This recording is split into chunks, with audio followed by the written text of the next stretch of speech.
When the sun sank beyond the hills, the world did not simply dim, it exhaled. The air thickened with the scent of wood smoke and damp earth, as though the land itself drew a cloak around its shoulders. In a small medieval village, the last slant of amber light slipped through crooked shutters, painting walls of rough timber and clay with a glow that lasted only heartbeats. Every flicker mattered. Every ember became a tiny sun, defying what waited beyond. People moved quickly in those final minutes of daylight.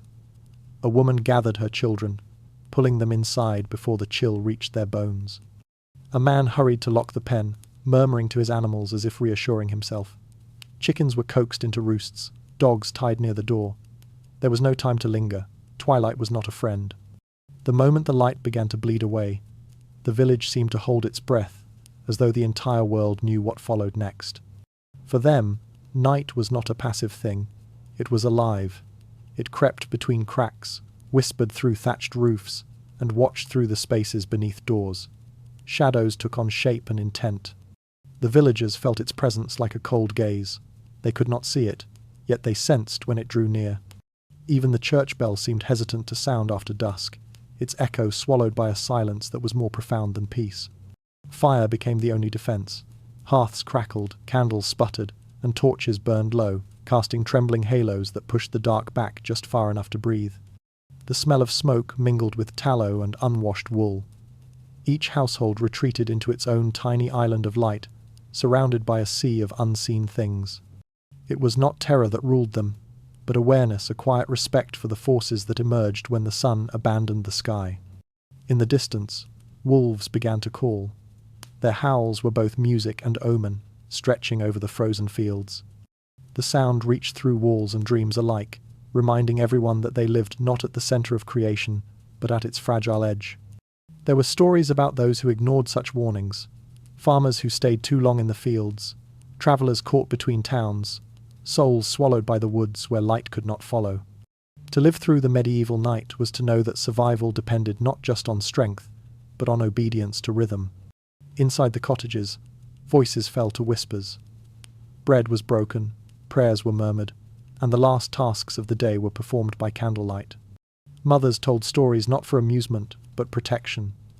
Legends woven with lessons, each one a spell against the unknown. The young listened wide-eyed, half believing that every tale might be true.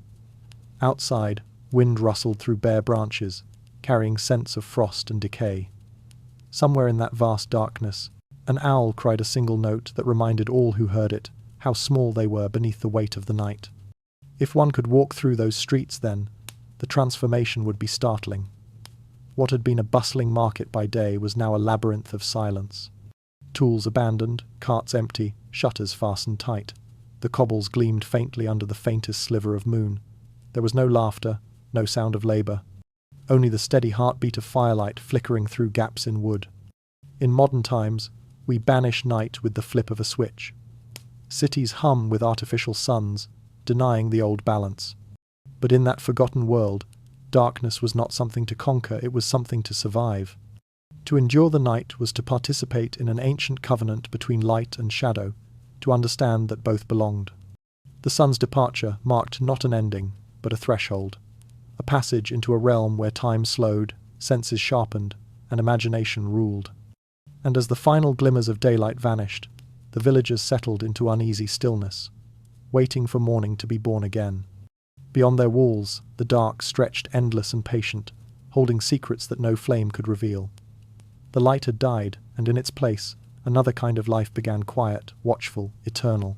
There was a time when the night was not a single stretch of darkness, but two halves each with its own pulse, purpose, and quiet revelations. Historians call it the divided night, yet for those who lived it, it was as natural as breathing. When dusk deepened and the first fire faded, people laid down for what they called the time's first sleep. Asterisk.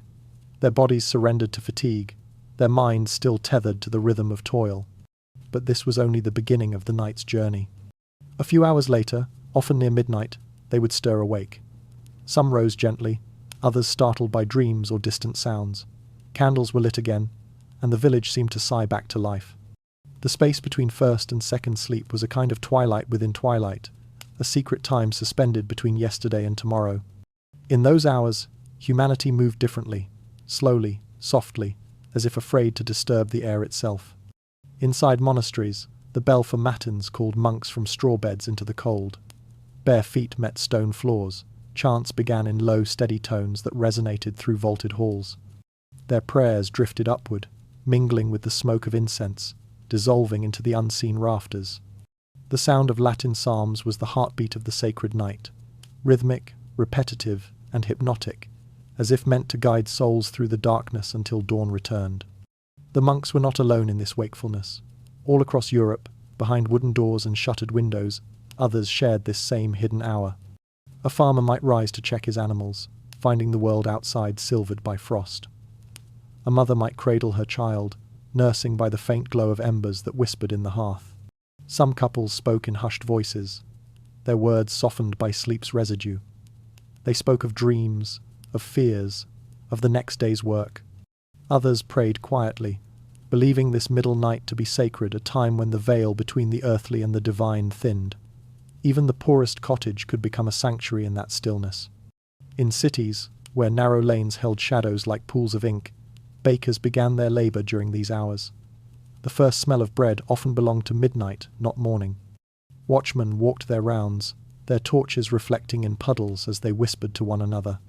Those who travelled by necessity, messengers, soldiers, merchants, listened carefully to every creak, every rustle in the dark. Wolves howled in distant forests, dogs barked from unseen yards, and occasionally the cry of an owl echoed through church towers. All of it formed a kind of nocturnal symphony, eerie, beautiful, and profoundly human. For centuries, this rhythm shaped the human mind. The body rested, awoke, reflected, and returned to slumber naturally, as if the night itself breathed through them. But the meaning of those hours was not uniform. For some, it was a time of intimacy. Husbands and wives found solace in conversation or closeness, unhurried by the day's demands. For others, it was contemplation, a space to pray, to write, or simply to think. In these unmeasured hours, ideas drifted like smoke. Boundaries between waking and dreaming dissolved. It was, perhaps, the only time when ordinary people could feel truly alone with their thoughts. This division of sleep carried a certain rhythm of trust. The dark was accepted, even embraced. There was no war against it, no relentless need to fill it with distraction. Candles burned low, and people learned to live by flicker and shadow. The second sleep came easily, soft as a tide returning to shore. As dawn neared, the village would settle again, slipping back into dreams before the first cockcrow. Then, slowly, something changed. The night began to shrink. Cities grew brighter, work hours longer, and the soft pause between sleeps faded into memory. When artificial light arrived, it rewrote the human relationship with darkness. Gas lamps, then electric bulbs, turned night into day. Factories demanded continuous labor, and the rhythm of the divided night collapsed under the hum of machines. The midnight hour ceased to be sacred, it became productive. Humanity, once guided by the sun and stars, began to follow clocks instead. Imagine how strange that must have felt, to lose an entire portion of the night, not to time, but to light, to trade the stillness between sleeps for the mechanical whir of progress. The whispers that once floated across candlelit rooms fell silent. Prayers shortened, stories vanished, and the secret conversations of the in-between hours were replaced by exhaustion. Yet something of that old rhythm remains, hidden in modern restlessness. The insomniac who wakes at 2 a.m. and wonders why he cannot sleep, he is, unknowingly, echoing the pattern of his ancestors. The artist who finds inspiration only in the middle of the night is practicing an ancient ritual without realizing it. Even the quiet urge to check the window, to listen to the stillness outside, belongs to that forgotten world. We carry its shadow inside us, an ancestral memory of divided slumber. Today, most of us fear waking in the middle of the night.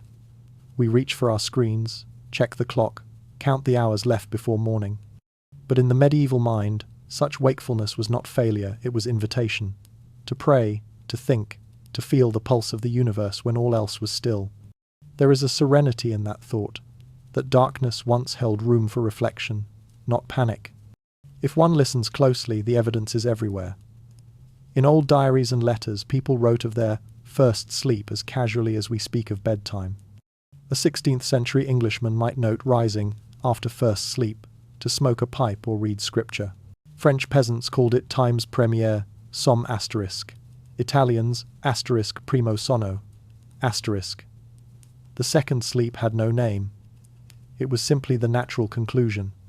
Only in the modern age did we begin to see the night as unbroken, as something to conquer or endure. Perhaps, if the lights were dimmed long enough, the pattern would return. Maybe the mind still remembers how to rest in halves, to drift, awaken, and drift again, moving with the quiet tide of darkness rather than against it. In those lost hours, there was an unspoken intimacy between the self and the world, a recognition that not all awakenings must be loud or final. Between first and second sleep, the night was not just endured, it was lived. Children whispered their dreams, monks sang for unseen ears, lovers traced stories on each other's hands. Outside, frost gathered on the eaves, and the moon watched over all of them in her cold serenity. It was a time of reflection without fear, silence without loneliness. The divided night may be gone, but its echo lingers wherever sleepless hearts wander through early hours. It waits in the hum of the refrigerator, in the faint streetlight filtering through curtains, in the heartbeat that feels louder when all else is quiet. It waits for those who wake and wonder, as countless others once did, why the darkness feels so alive. And as this chapter of memory closes, the story deepens. The night grows colder. Soon, the question will no longer be about who wakes between sleeps, but how they survive until morning, how warmth, hunger, and fear shaped existence when the world was ruled by firelight and faith. The cottage was little more than a shell against the winter. Wind pressed its weight against the crooked door, moaning through the gaps where light had long since died. Inside, a single hearth smouldered, its glow weak and red, throwing shadows that trembled along the uneven walls. The air was thick with the scent of smoke and damp wool. In the corner, a family huddled beneath coarse blankets, the breath from their mouths rising in pale clouds. Every spark mattered, every ember was a heartbeat against the cold. To survive a medieval winter's night required not just strength, but cunning. Wood was precious, gathered weeks in advance, guarded like treasure. When it ran out, people turned to whatever would burn: peat, straw, dried dung. These gave little light and filled the room with a sour, heavy scent, but necessity left no room for delicacy. Fire meant life, and its absence meant death. Children learned to bury the last coals beneath ash before sleeping, preserving them until dawn so the fire could be reborn with a single breath. It was a ritual of survival, as sacred as prayer. The poorest cottages were often built from wattle and daub thin walls that barely held back the wind. They were patched with mud, moss, and faith. Inside, floors were packed earth, sometimes covered with rushes that trapped both warmth and the crawling things that lived within them. People layered what they could: old tunics, woolen cloaks, rags soaked in oil to block the chill. Even so, the cold found them. It crept in from the corners, slipped beneath the bedclothes, gnawed at fingers and toes until the pain dulled into numbness. To fight the cold, people shared body heat. Families slept close, limbs intertwined beneath one blanket. Infants were wrapped in linen and pressed between parents for safety. In some regions, even animals were brought indoors. The gentle warmth of a cow or goat could raise the temperature of a room enough to make survival possible. Their breath steamed in the dim air, and the sound of their slow chewing was oddly comforting. The barn and the bed were separated only by a wooden beam, man and beast enduring together against a world that offered no mercy. The wealthy, of course, lived differently. Inside stone manors, the great hall blazed with hearths that never went cold. Servants fed logs into the fire through the night, ensuring their masters never felt the raw bite of winter. Heavy tapestries lined the walls, not for decoration but insulation. Beds were hung with thick curtains, trapping warmth like cocoons. The rich slept above feather mattresses, while below, in the servants' quarters, straw and ash were the only bedding. The line between comfort and suffering was drawn by flame. Yet even in those grand halls, the night was never entirely conquered. The fire smoked, the stones sweated with moisture, and draughts slipped through the smallest cracks. Candles guttered in the wind. No one, not even the lord of the house, could escape the primal reality that warmth was temporary, a fragile loan from the elements. one gust away from being taken back. In the villages, people became inventors out of desperation. They lined their boots with straw, rubbed tallow into cloth to make it resist the damp, and carried heated stones to bed wrapped in rags. Some filled earthen pots with embers and set them beneath the blankets, knowing the risk too much heat could smother a sleeper or set the bedding aflame. Still, they risked it. Frostbite was slower but just as cruel. The long nights were hardest. Time seemed to stop between one shivering hour and the next. There was no sound but the wind outside and the occasional crack of ice forming in the bucket near the door.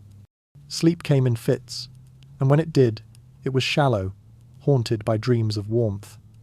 Those who awoke in the small hours reached instinctively for the fire, stirring it back to life with shaking hands. A few sparks, a whisper of breath, and the faint red glow would return a tiny resurrection, a promise that morning might come after all. It is strange to imagine now, surrounded by the constant hum of heat and light, that warmth was once an act of defiance. In that fragile world, survival meant vigilance. The hearth was both heart and guardian, its glow a reminder that even the smallest light could hold back the endless dark. To let the fire die was more than carelessness, it was surrender. But in that surrender, there was also humility. The people of those winters understood that they were guests in the world, not its masters. The cold reminded them of scale, of their dependence on one another. In sharing breath, in tending flame, they found communion not just with family, but with the earth itself. The struggle for warmth was not a tragedy, it was a lesson in balance. As dawn neared, frost crept across the inside of the windows, tracing delicate veins of ice. The first rooster's call echoed faintly, and the grey light of morning began to seep through the shutters. The fire was little more than ash, but the family had endured. Another night survived, another pact kept with the cold. What they did not know, what they could not yet imagine, was that centuries later, the warmth they fought so fiercely for would become so common it would lose its meaning. We live now in a world where fire obeys the turn of a dial, where night holds no true danger. Yet, perhaps, some small part of us still remembers the reverence of tending a single ember in the dark, guarding it as if our lives depended on it. And soon, as the story deepens, we will see that the cold was not the only thing they feared. When the hearth dimmed and shadows stretched long across the floor, the imagination filled the dark with eyes unseen watchers, whispering winds, creatures born of hunger and belief. Survival, it seems, was never only of the body. It was also of the mind. Outside the cottage, the night was alive. Not with noise, but with a kind of listening silence, a vast, patient awareness that seemed to wait just beyond the reach of the fire's glow. The villagers knew better than to mistake quiet for safety. They had learned long ago that when darkness swallowed the fields, the world belonged to others. The first sound was often a low cry, the distant call of a wolf. It carried across the frozen meadows, echoing from forest to forest, until it seemed to circle the village like a warning. Wolves were not just animals, they were symbols of hunger itself. Their eyes reflected light like coins, and their shapes moved easily between myth and flesh. To hear them was to feel the edge of something ancient, a reminder that humanity's hold on survival was fragile, and that the wild was always near. But wolves were not the only ones who haunted the night. Bandits and desperate wanderers roamed the roads after dusk, drawn by the chance of an unlatched door or an unwatched cart. The roads between towns were ruled by such shadows, where a single lantern might draw both salvation and danger. To travel after sunset was to risk vanishing. People said prayers before leaving, and some carried charms of iron or salt, believing they could ward off more than mortal threats. Yet not all fears wore teeth and skin. Many belonged to the imagination, woven from the same darkness that hid the wolves. The people of the Middle Ages filled their nights with stories not to frighten, but to explain. What could not be seen had to be named. From that need grew the great bestiaries, those strange books where truth and belief intertwined. In their pages, monks described creatures that lurked at the world's edge. Lions noble and divine, owls cursed to wander, serpents that whispered deceit. Each animal was a symbol, a sermon in disguise. The wolf, they wrote, devoured not just flesh but faith. The bat was the soul without salvation, trapped between heaven and hell. Such tales were not superstition to them, they were logic. In a world lit only by fire and moon, stories were the only way to map the unknown. Every howl became a moral, every shadow a lesson. The church encouraged this imagination, shaping it into warnings. Priests spoke of demons that prowled the countryside, disguised as beasts, testing the faithful. The wind itself could be a messenger, a voice from purgatory, or the sigh of the unburied dead. Still, there was beauty in their fear. The people did not shrink from the dark, they gave it language, rhythm, and ritual. When a strange cry rose from the woods, they leaned closer to the hearth and began to tell. A man might recount how, years ago, a traveller saw lights moving among the trees, small blue flames that danced like will-o'-the-wisps. Another might swear he'd heard the sound of hooves, though no horse was near. Women told of white dogs that appeared on misty roads, leading wanderers home or luring them to ruin. Every village had its version, and every listener felt safer once the tale was told. The night, then, became a kind of mirror. It reflected whatever lived in the human heart: courage, guilt, longing. To stand at a window and peer into the blackness was to confront the boundary between known and unknown. Some saw menace, others saw mystery. For children, it was a place where fairies danced and spirits whispered secrets. For adults, it was the weight of survival pressing close. In either case, the darkness was never empty. There were those who faced it willingly, shepherds keeping watch, hunters who followed tracks beneath starlight. They moved through the same world others feared, guided by instinct and faith. Some returned with pelts and meat. Others returned with stories too strange to question. They spoke of eyes that watched from treetops, of shapes that vanished when approached, of birds that sang in human tones. These accounts were not dismissed. They became part of the village's collective truth, shared and reshaped until they settled into legend. To the modern ear, these stories sound like folklore, fragments of imagination. But to those who lived them, they were survival manuals disguised as myth. Each tale carried wisdom warnings about paths, seasons, or the behavior of animals. The belief that spirits walked in winter, for instance, may have been born from travelers freezing on the roads. The ghost lights of the marsh were likely gases from decay, yet their existence taught people to tread carefully near swamps. In this way, fear protected life. The dark was their teacher. It taught humility, patience, and reverence. The beasts beyond the door were not only threats, they were reminders of boundaries. They marked where civilization ended and the wild began. To close the shutters and lock the latch was not cowardice, it was ceremony. The moment the bar slid across the door, families sealed themselves within a small circle of warmth and trust, leaving the rest of the world to its mysteries. If one listened long enough, the sounds outside began to form a rhythm. The creak of branches, the crunch of frost, the sigh of the wind. Together, they became a lullaby of survival, a music older than memory. Somewhere in that vastness, wolves continued to call, but their voices softened with distance. Even danger could be beautiful when framed by flame.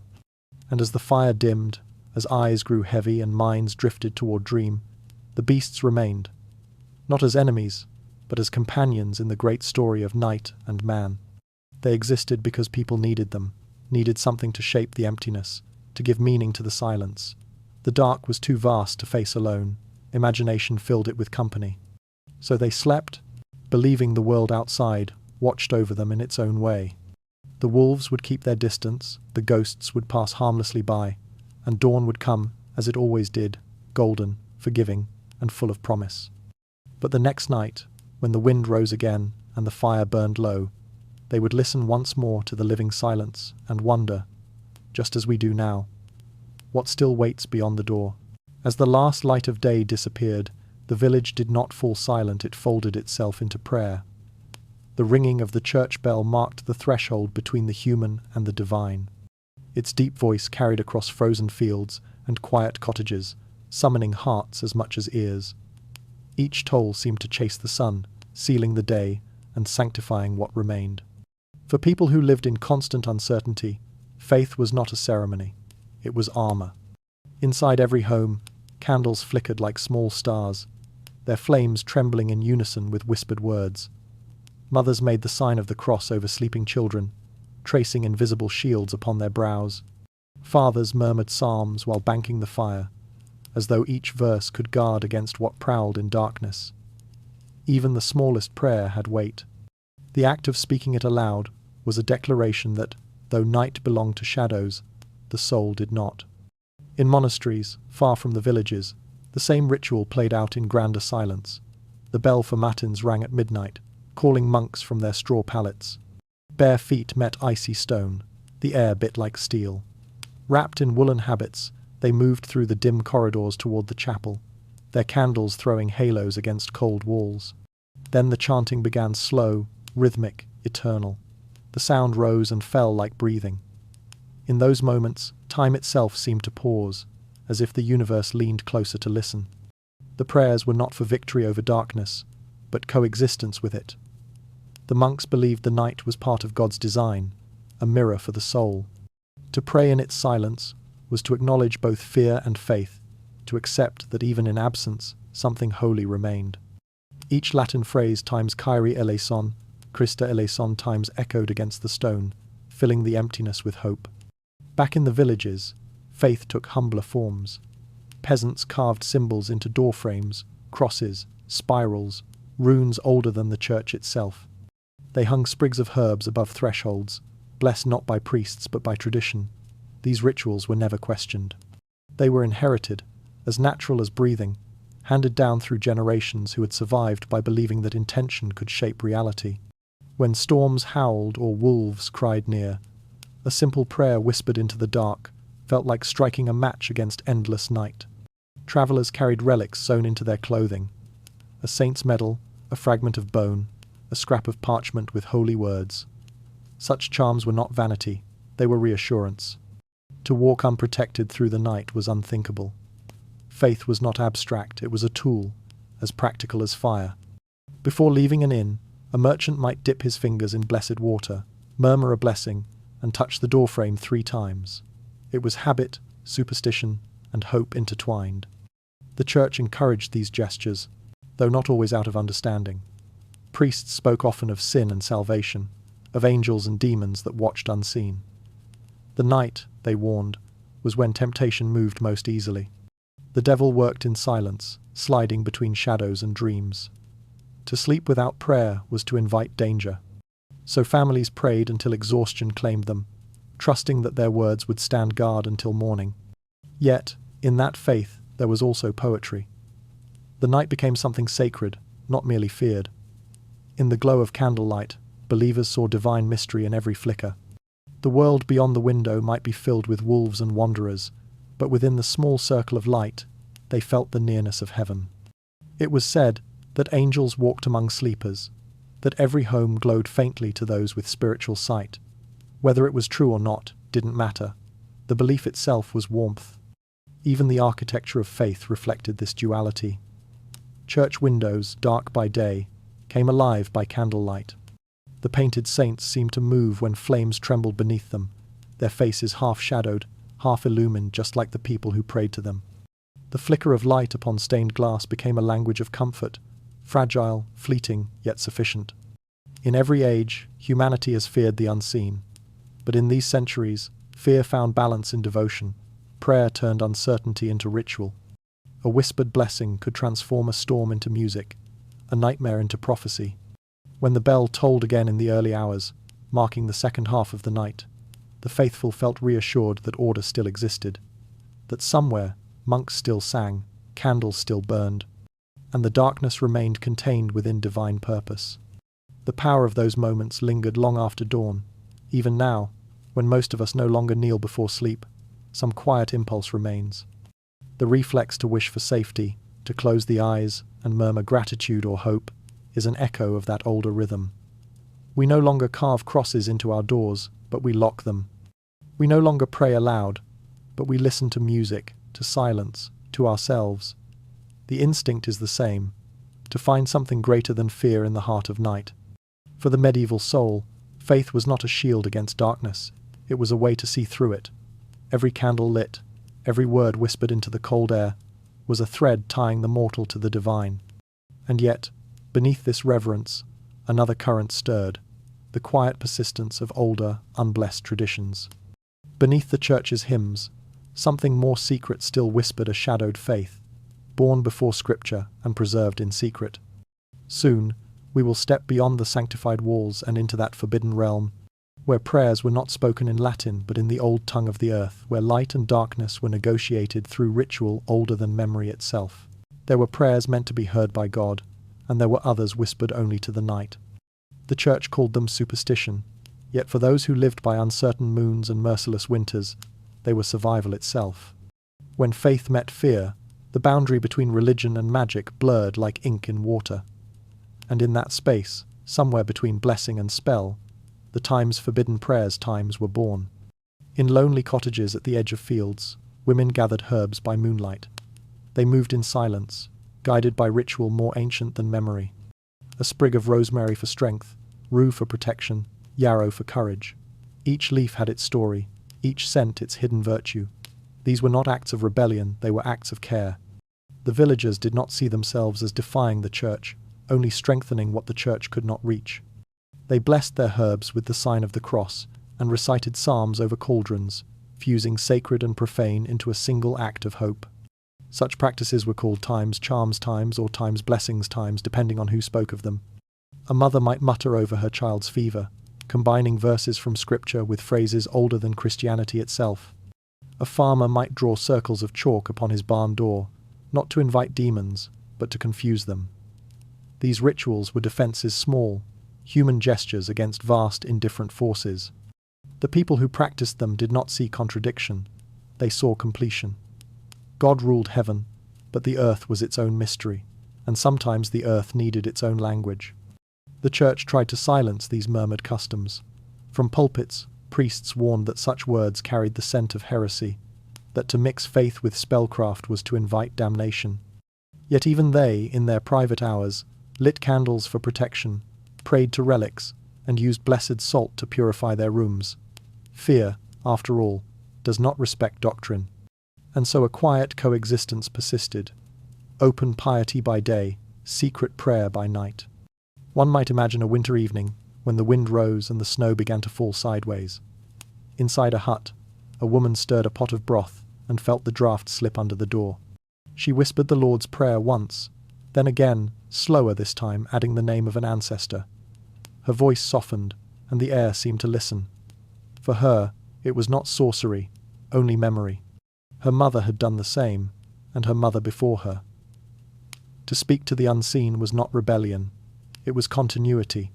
Travellers, too, carried fragments of forbidden faith. They tied knots in strings to bind luck, placed bits of bread under pillows to invite good dreams, and wore iron rings to keep away spirits. Some invoked the names of saints in ways never sanctioned by Rome, not as holy figures, but as companions. Saint Christopher guarded their journeys. Saint Brigid, older than her own canonization, protected cattle and fire. The saints themselves became bridges between worlds, their legends braided with the roots of older gods. The blending of beliefs created strange and beautiful rituals. In some places, villagers made the sign of the cross in the air to bless a storm, then whispered to the wind as if it could hear. When sickness came, they recited a mixture of Latin psalms and half-remembered charms that called upon both angels and the elements. A drop of holy water mixed with ash, a candle burned beside a bowl of salt. To outsiders, it looked like confusion. To those within it, it was harmony, the merging of sky and soil, spirit and matter. Moonlight was their companion in these rites. It was said that the moon saw what God could not, the quiet needs, the unspoken fears. Many believed that prayers whispered beneath her light travelled farther, freer of judgment. Women who gathered herbs at full moon often crossed themselves first, then sang in low tones that mingled gratitude with petition. To listen was to hear a language without words, part lullaby, part invocation. Even some monks, bound by vows, carried small traces of the forbidden. In hidden corners of scriptoria, marginal drawings of strange beasts or protective symbols crept alongside sacred texts. Illuminators sketched eyes, serpents, and spirals, remnants of ancient iconography that never quite died. These weren't rebellion, but instinct. A need to weave mystery into devotion, to acknowledge that divinity was larger than the laws written to contain it. The Church eventually codified some of these elements, baptizing them into orthodoxy. Holy water, relics, blessed herbs all once belonged to the realm of folk magic before becoming ritual tools. Even the simple act of lighting a candle to ward off fear was born from pagan fire offerings. Over time, what was forbidden became familiar, then sacred. The line between heresy and holiness shifted like the shadows cast by flame. Yet not all could be absorbed. There remained prayers that could never be spoken aloud, words carried only from mouth to ear in trusted circles. These were the charms of midwives, shepherds, and healers, people who lived closest to the edge of the unknown. They prayed not in Latin, but in whispers that mimicked wind and water. Some used rhythm instead of language, letting sound itself do the work. To them, prayer was not something you said to God, but something you sang to existence. The inquisitors who later hunted such practices never understood their gentleness. They imagined darkness where there was only devotion. These forbidden prayers were not meant to summon power, but to restore balance, to remind the world that even fear had its place, that even night could be blessed without permission. If you were to stand in one of those fields centuries ago, you might have seen a faint glow in the distance, a candle flickering in the hands of a woman kneeling before the wind. You might have heard her voice carried across the frost, soft, steady, full of longing. No priest would have claimed her words, yet they rose all the same, threading through the air like smoke. Somewhere, perhaps, the stars listened. And when she finished, when she cupped her hands around the fragile flame to keep it alive, she did not think of rebellion or sin. She thought only of mourning, of light returning, of her family sleeping safely inside. The prayer was forbidden by men, but not by mercy. It was, like all prayers, a reaching out into the dark for something that might reach back. Soon, we will leave these whispered devotions behind and turn inward, into the hidden chambers of the mind, to dreams, where even faith must surrender to shadow. In the long silence of the medieval night, dreams were not accidents of sleep, they were messages. To dream was to enter a sacred conversation between the soul and the unseen. Before the language of psychology, before anyone spoke of the subconscious, the dream was a doorway, and every image that stepped through it meant something. People believed the mind did not wander aimlessly while the body slept. It travelled. It crossed thresholds between the physical and the divine. The monks were the first to write about such journeys. In cold monasteries, they recorded dreams on parchment as carefully as they copied scripture. A dream of light might mean divine favour. A dream of drowning could warn of sin. They read dreams as letters sent from heaven, coded, metaphorical, but intentional. Some wrote of seeing saints, of hearing voices that told them where to build chapels or dig wells. Others confessed to darker visions, where serpents whispered heresies, or shadowed figures offered forbidden knowledge. The Church treated such experiences cautiously. A true dream came from God, a false one from the devil. But the line between revelation and temptation was perilously thin. For the common people, the night's theatre was no less meaningful. A peasant who dreamed of his dead father might wake believing he had spoken with him. The conversation would be treated not as illusion, but visitation. Dreams carried news from beyond, of the harvest, of illness, of storms yet to come. To ignore such a dream was dangerous, for it might be a warning. A simple nightmare, a crushing weight on the chest, a sense of being watched was not explained as anxiety or sleep paralysis, but as the work of the time's Mara asterisk, a night demon that rode the chest of sleepers and drank their breath. These beliefs gave structure to what was otherwise unknowable. Dreams were the bridge between the visible and the invisible, and each image, no matter how strange, was a piece of truth. A child might wake from a vision of fire, and the parents would sprinkle holy water on the door. A farmer dreaming of running water might take it as a sign to change his crops. A woman dreaming of wolves might weave charms for her husband before he travelled. Every dream became a decision, a small act of fate shaped by imagination. The learned men of the age tried to organize these mysteries into systems. In Latin manuscripts, they compiled Time's dream books, Time's collections of symbols and their interpretations. A lion represented courage, a falling star, divine displeasure. Some of these guides traced back to ancient Greece and Rome, where Aristotle and Artemidorus had already asked whether dreams rose from the body or descended from the gods. The medieval scholars inherited both theories and merged them. To them, dreams could come from three sources: the divine, the diabolic, or the digestive. A dream after fasting was spiritual. One after heavy supper was suspect. Even so, they searched for order within chaos, convinced that no dream arrived without reason. But if monks dissected dreams as scripture and peasants feared them as omens, others approached them as art. Troubadours and poets found inspiration in the visions of sleep, crafting allegories where dreamers met personifications of love, death, or time. The Times, Dream Vision Times, became one of the most beloved literary forms of the Middle Ages. In it, sleep was not escape but revelation, a means of glimpsing truths too delicate for daylight. Through these tales, ordinary people learned to see dreaming as something noble, even divine. The sleeper became a seeker, traveling through hidden worlds of meaning. And yet, dreams were also perilous. The Church warned that demons could disguise themselves as angels, offering false visions to lure believers astray. A dream could promise comfort, but lead to ruin. Some saints wrote of nightly battles within their sleep, visions so vivid they woke in tears. They prayed not to be spared from dreaming, but to discern the difference between God's whisper and the devil's echo. To dream was to risk confusion, to open one's soul to voices that did not always tell the truth. Still, despite the warnings, people could not resist listening. Night after night, the dreams came fragmented, strange, impossible to ignore. They made the unseen visible, the silent world suddenly full of meaning. For the medieval mind, this was both terrifying and comforting. To dream meant you were seen, known, and spoken to.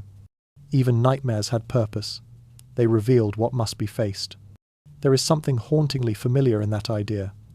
Modern science may name chemicals and brainwaves, but the mystery remains. We still search for meaning in symbols that rise from sleep. The recurring place, the forgotten face, the voice calling our name. We scroll through digital dream dictionaries as the monks once turned pages of parchment. We wake and wonder what it meant and who, if anyone, was trying to speak to us. Perhaps we have not changed so much. We no longer believe in the times, Mara times, or in prophetic visions, yet we still treat our dreams as private oracles. We sense that within them lies something personal, something holy or dangerous or true. Each dream, even now, feels like a message we have not yet learned to read. In the medieval world, dreams filled the space that science would later claim. They offered cause, consequence, and comfort. When medicine failed, a vision could heal. When the future was uncertain, a dream could prepare the soul. They were a nightly rehearsal for eternity, glimpses of a world beyond flesh and firelight. And so, when people lay down to sleep in their cold rooms, they did not merely rest. They entered another dimension of faith. The candle burned low, the shadows deepened, and the dream became a second life, one shaped not by reason, but by revelation. To wake was to return, bewildered, from a journey through symbols older than speech. If every dream once carried a message, perhaps some still do. Perhaps the ancient art of listening not to words, but to images, has simply been forgotten beneath electric light. The monks who inked their dreams onto vellum, the peasants who whispered of omens, the poets who built worlds out of visions, all were trying to interpret the same mystery we still chase. For in the end, the night itself is the great dreamer, and we, its fleeting thoughts. And as we move deeper into this story, the dreams will no longer belong to individuals, but to entire civilizations, vast, shared visions that shaped history and myth alike. Sometimes, dreams did not belong to one person at all.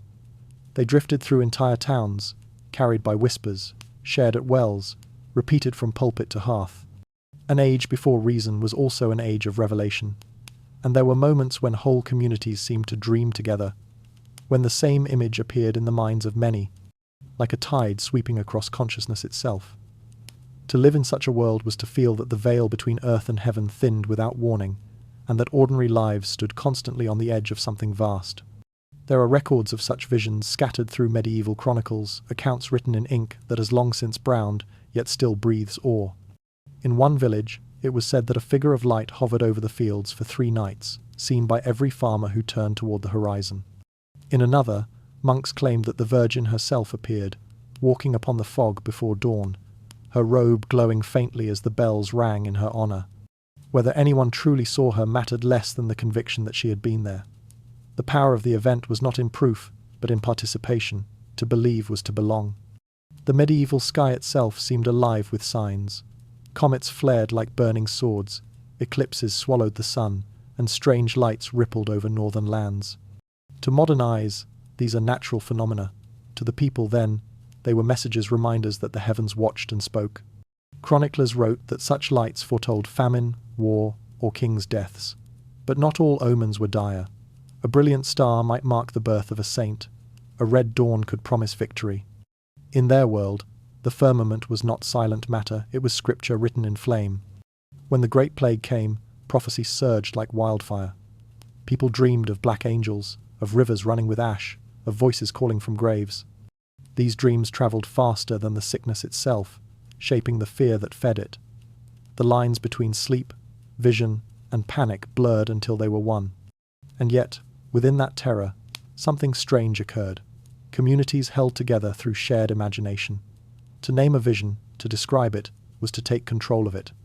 They found comfort in meaning, even dreadful meaning, because meaning gave structure to chaos.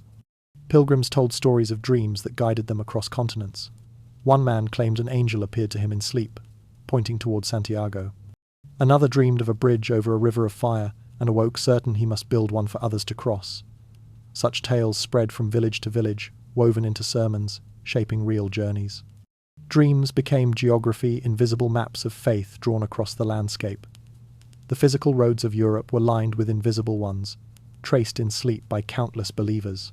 There were even dreams so collective they entered history as fact. The Great Vision of Jerusalem, recorded by several chroniclers in the 12th century, described armies of spectral knights riding through the clouds, shining like stars. Thousands swore they saw it. Some said it was a sign of holy war. Others thought it was heaven itself unveiling its armies. For months afterward, men and women prayed louder, worked harder, and lived differently, convinced the end of days was near. Historians later found no evidence of such an event, yet its impact was real. In believing, people reshaped reality. The church moved cautiously in these matters. Prophecy was both a gift and a danger. True vision could sanctify, false vision could mislead. The line was judged by obedience. If a dream supported doctrine, it was divine. If it wandered beyond, it was heresy. Yet, behind closed doors, even the clergy sought meaning in signs. When the wind changed direction or the harvest failed, bishops consulted astrologers as readily as theologians. The stars had always been God's handwriting, they said, and only fools refused to read. The air of the age was thick with wonder. To dream of a saint was to expect healing. To see strange weather was to await revelation. Bells rang to announce not only births and deaths, but visions a town's collective heartbeat responding to the unseen. Fog rolling across a field could seem like spirits marching. A flash of light on distant hills might draw crowds who fell to their knees, half in fear, half in worship. In such moments, the border between reality and dream dissolved. The world felt porous, responsive, awake. And yet, these visions were not delusion. They were language. They gave shape to feelings that words could not hold. The sight of a glowing sky after battle might be grief transformed into holiness. A collective dream of a saint weeping could be the mind of a people mourning itself. Prophecy, in this sense, was not prediction but reflection, the soul of a community speaking through symbol. Even now, echoes of this old dream logic linger. We look up at the night sky and still sense meaning in its patterns. We speak of signs, of coincidences that feel designed. In moments of crisis, we gather around screens as they once gathered around fires, watching for images that might tell us what comes next. The mediums have changed, but the instinct remains, to find in vision some order beyond our reach. Perhaps that is what makes these medieval stories so haunting. They remind us that imagination was once shared space, a collective cathedral, where everyone's private fears and hopes met in the open air. Today, we treat dreams as personal. Back then, they belonged to everyone. When a woman dreamed of fire, the whole village watched for smoke. When a monk dreamed of a shining ladder, others prayed to climb it. Meaning was communal, and wonder was survival. It is easy to dismiss those centuries as naive, yet the question lingers, unsettling and sweet. Were they dreaming or remembering? Did they glimpse something that our bright world has blinded us to? When the modern night feels thin and mechanical, when our skies no longer speak, we might envy those who lived beneath a living firmament. Their world was fragile, perilous, but also enchanted, a place where every dream mattered, and every light in the darkness was a sign. And as these shared visions fade into memory, the story must return to the tangible world, to hearths and fields, to the quiet motions of daily life that persisted beneath the weight of prophecy. For even in a world of miracles, someone still had to tend the fire, milk the cow, and face the dawn. When most of the world slept, the night belonged to those who labored quietly the unseen, the half-awake guardians of continuity. Their lives unfolded not in sunlight, but in the flicker of candles and the glow of slow fires. In the darkness, work became something almost sacred, the hum of existence carried forward while the rest of creation dreamed. Somewhere, in a village blacksmith's hut, iron met flame. The sound was soft, rhythmic, the steady breath of survival. The forge's glow painted the walls red, and the hammer rose and fell with deliberate patience. Sparks flared like tiny stars before vanishing into shadow. The blacksmith did not speak. He listened, to the hiss of water, the whisper of coal, the heartbeat of his craft. To him, the night was not empty. It was an accomplice, a time when focus sharpened, when the world's noise receded enough for skill to become meditation. Across the lane, a baker stirred from half-sleep. Long before dawn, before roosters stirred or bells announced morning, the ovens needed tending. He moved through the dark with practiced familiarity, measuring flour by touch, water by instinct.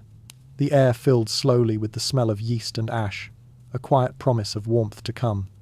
For the villagers still wrapped in blankets, that scent was the first herald of morning proof that life continued even while they rested. In great houses, servants woke before their masters, their footsteps muffled on cold floors. They carried buckets of water, coaxed embers into flame, and beat dust from rugs that would soon be trodden anew. These were the invisible architects of comfort, their work unnoticed unless it failed. Theirs was a choreography of silence, sweeping, fetching, preparing the same gestures performed night after night. To serve in the quiet hours was to live between worlds, awake while others slept, waiting for light that was not their own. The night also belonged to those who worked the land. In the stillness, shepherds kept watch over their flocks, leaning on staves as the wind moved through the grass. The stars were their only clock, the horizon their boundary. They learned to read the sky as others read books, tracing patterns, predicting weather, naming each constellation like an old friend. The bleating of sheep and the rustle of straw replaced conversation. It was lonely work, yet strangely peaceful. To stand beneath a sky untouched by noise or smoke was to feel, for a moment, that creation itself was breathing beside you. In monasteries, the rhythm of labor followed divine order. Monks wrote by candlelight, their quills scratching softly across vellum. Each stroke of ink was an act of devotion, each page a prayer made visible. They copied texts they could scarcely afford to read for themselves, preserving knowledge they believed belonged to eternity. The flame beside them guttered and flared, a fragile companion. Sometimes they paused, fingers cramped, eyes stinging, and listened to the night outside the cloister walls. There, too, the world worked the sound of wind in trees, the distant bark of dogs, the turning of unseen wheels of life. Everywhere, labour shaped the silence. The creak of a cartwheel, the splash of a mill race, the faint ring of metal from a far field. These were the sounds of a civilization half asleep but never still. In towns, watchmen passed along cobbled streets, their staffs tapping in slow rhythm to mark the hours.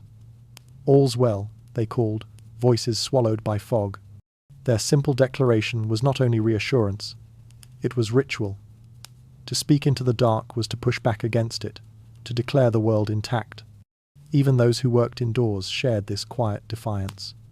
A tailor mended torn cloth by the faint light of an oil lamp, stitching stories back together thread by thread. A candlemaker poured wax into moulds, his hands steady despite the heat. These were the crafts that demanded patience, their repetition turning labour into meditation. The candle's drip, the rhythm of a needle, the clink of tools, all small sounds of persistence. For those who lived by such rhythms, night was not the enemy. It was simply another season within the day, a gentler one. It asked for care, for stillness, for humility. Light was rationed, time stretched thin, and each task completed in shadow felt doubly earned. Work at night carried a kind of intimacy, between the labourer and his tools, between hand and material. between breath and silence. Yet even as they toiled, fatigue pressed close. The warmth of the forge or the oven faded quickly. Muscles ached, eyes blurred. The body yearned for sleep, but duty postponed it. There was always one more horseshoe to shape, one more loaf to bake, one more page to copy. And still they continued, drawn not by glory but necessity. In their endurance lay something timeless, the same spirit that moves through factories and studios today, wherever someone stays awake to finish what others will take for granted. It is easy to imagine those hours as lonely, yet they were filled with meaning. The smith's fire was a beacon, the baker's oven a promise, the monk's candle a symbol. These were the small flames that kept civilization alive through the long, cold centuries. Without them, the sun might rise on nothing. When dawn finally came, their work receded like the tide. The village awoke to warmth and bread, to tools repaired and prayers already said. The night's workers melted back into anonymity, replaced by those who lived by daylight. No one marked their passing, but their presence lingered in the smell of fresh crust, the gleam of polished iron, the clean floors of the manor. And as they finally rested, the day began its noise again. The hammering, the shouting, the markets, all the clamour of waking life. Yet beneath it all, the quiet labour of the night remained like a heartbeat. Invisible, constant, essential. It is strange how the stillest hours of history are often its strongest foundation. In the hush between sunset and sunrise, humanity continued to build, mend, and prepare, keeping the world turning while most slept. Their stories are not of conquest or invention, but of continuity, of patient endurance. Soon, this rhythm will slow, the hammer will still, and the last loaf will cool on its wooden shelf. The workers will fold into their own silence, into the soft embrace of straw and linen. For the night that sustained labour must also cradle rest, and in that rest the story turns inward once more to the place where all motion ends, the bed, the hearth, and the body's surrender to sleep. When the fires burned low and the last candle gave its final sigh, the medieval household gathered into one place, the bed. It was not merely a piece of furniture, it was a world unto itself. Within its wooden frame, entire lives unfolded. It was where people were born, where they prayed, whispered, loved, and sometimes died. In a world that offered little privacy and less comfort, the bed became both fortress and altar, the single warm island in a sea of darkness. The simplest beds were nothing more than straw-filled sacks laid upon the floor, softened by layers of wool or rushes. Each rustle carried the scent of earth and sleep. Wealthier homes might boast carved wooden frames, draped with heavy curtains to trap the heat and keep out draughts. These were grand creations, small rooms within rooms hung with tapestries that muffled the sounds of wind and whispered conversation. The fabric glowed faintly in the light of a dying fire, like the walls of a secret sanctuary. But for most, the bed was shared. Entire families slept together beneath one blanket, their bodies forming a single warmth. Children pressed between parents, infants swaddled at the edges. The closeness was practical, but it was also tender. In the long nights of winter, the human body was the truest hearth. They spoke softly before sleep of the day's work, of stories half remembered, of prayers said more from habit than belief.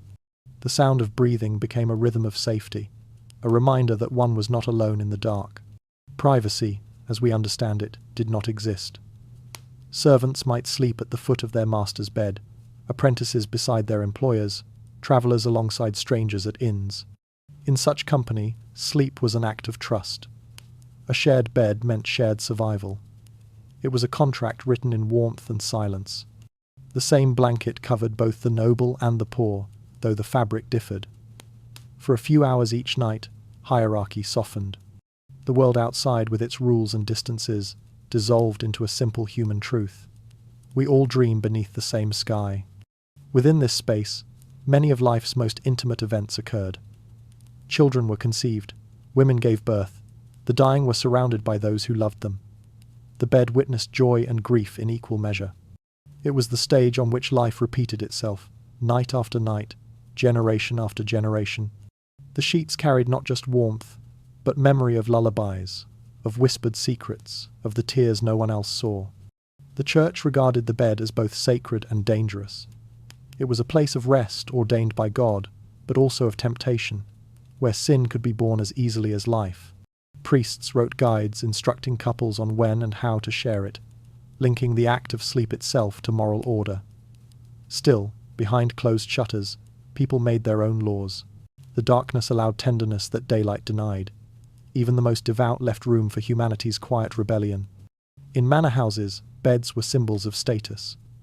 The Lord's bed was high and curtained, adorned with embroidery that told stories from scripture or myth. To be invited to sit upon it was a privilege, to share it, an honor. Visitors sometimes slept beside their hosts not as lovers, but as witnesses of trust. In such settings, the bed was as much political as personal. Yet even in grandeur, its essence was unchanged, a vessel for the vulnerability of sleep.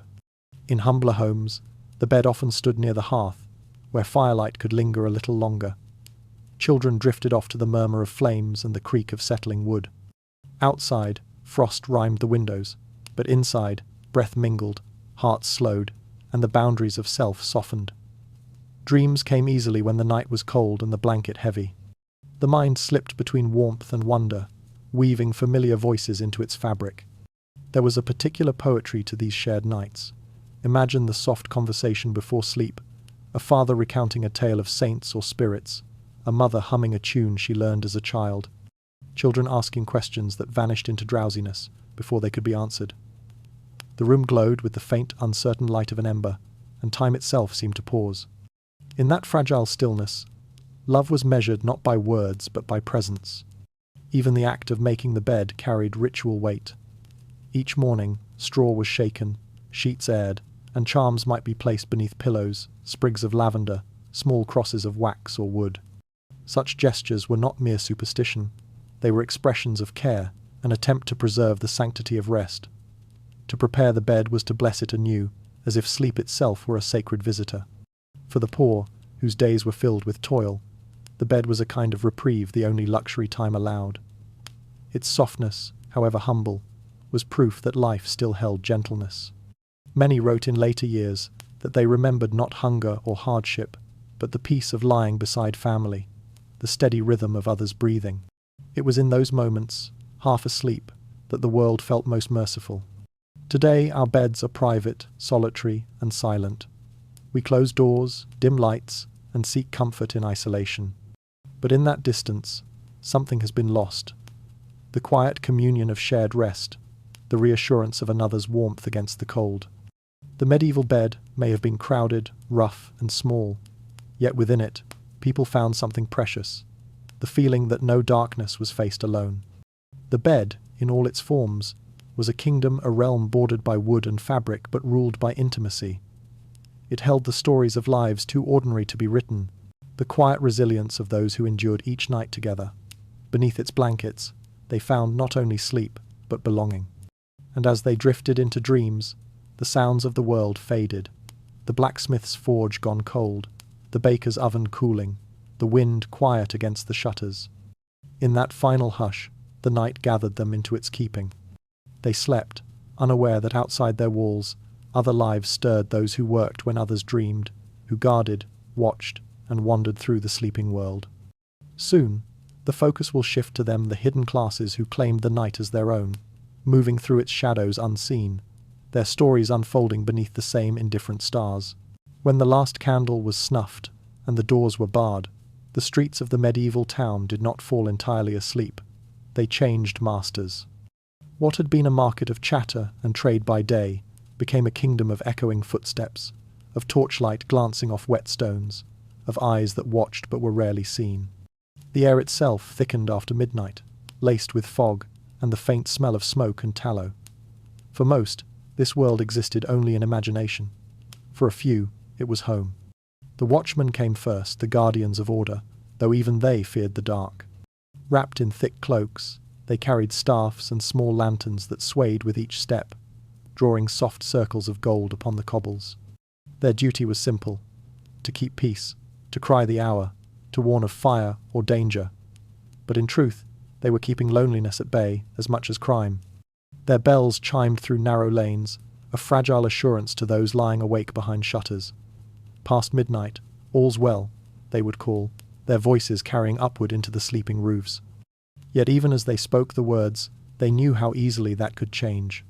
Some nights were quiet, others were not. A dog's sudden bark might set hearts racing, or the distant crash of glass might send them running toward trouble. In those moments, the darkness felt alive, a moving, breathing thing.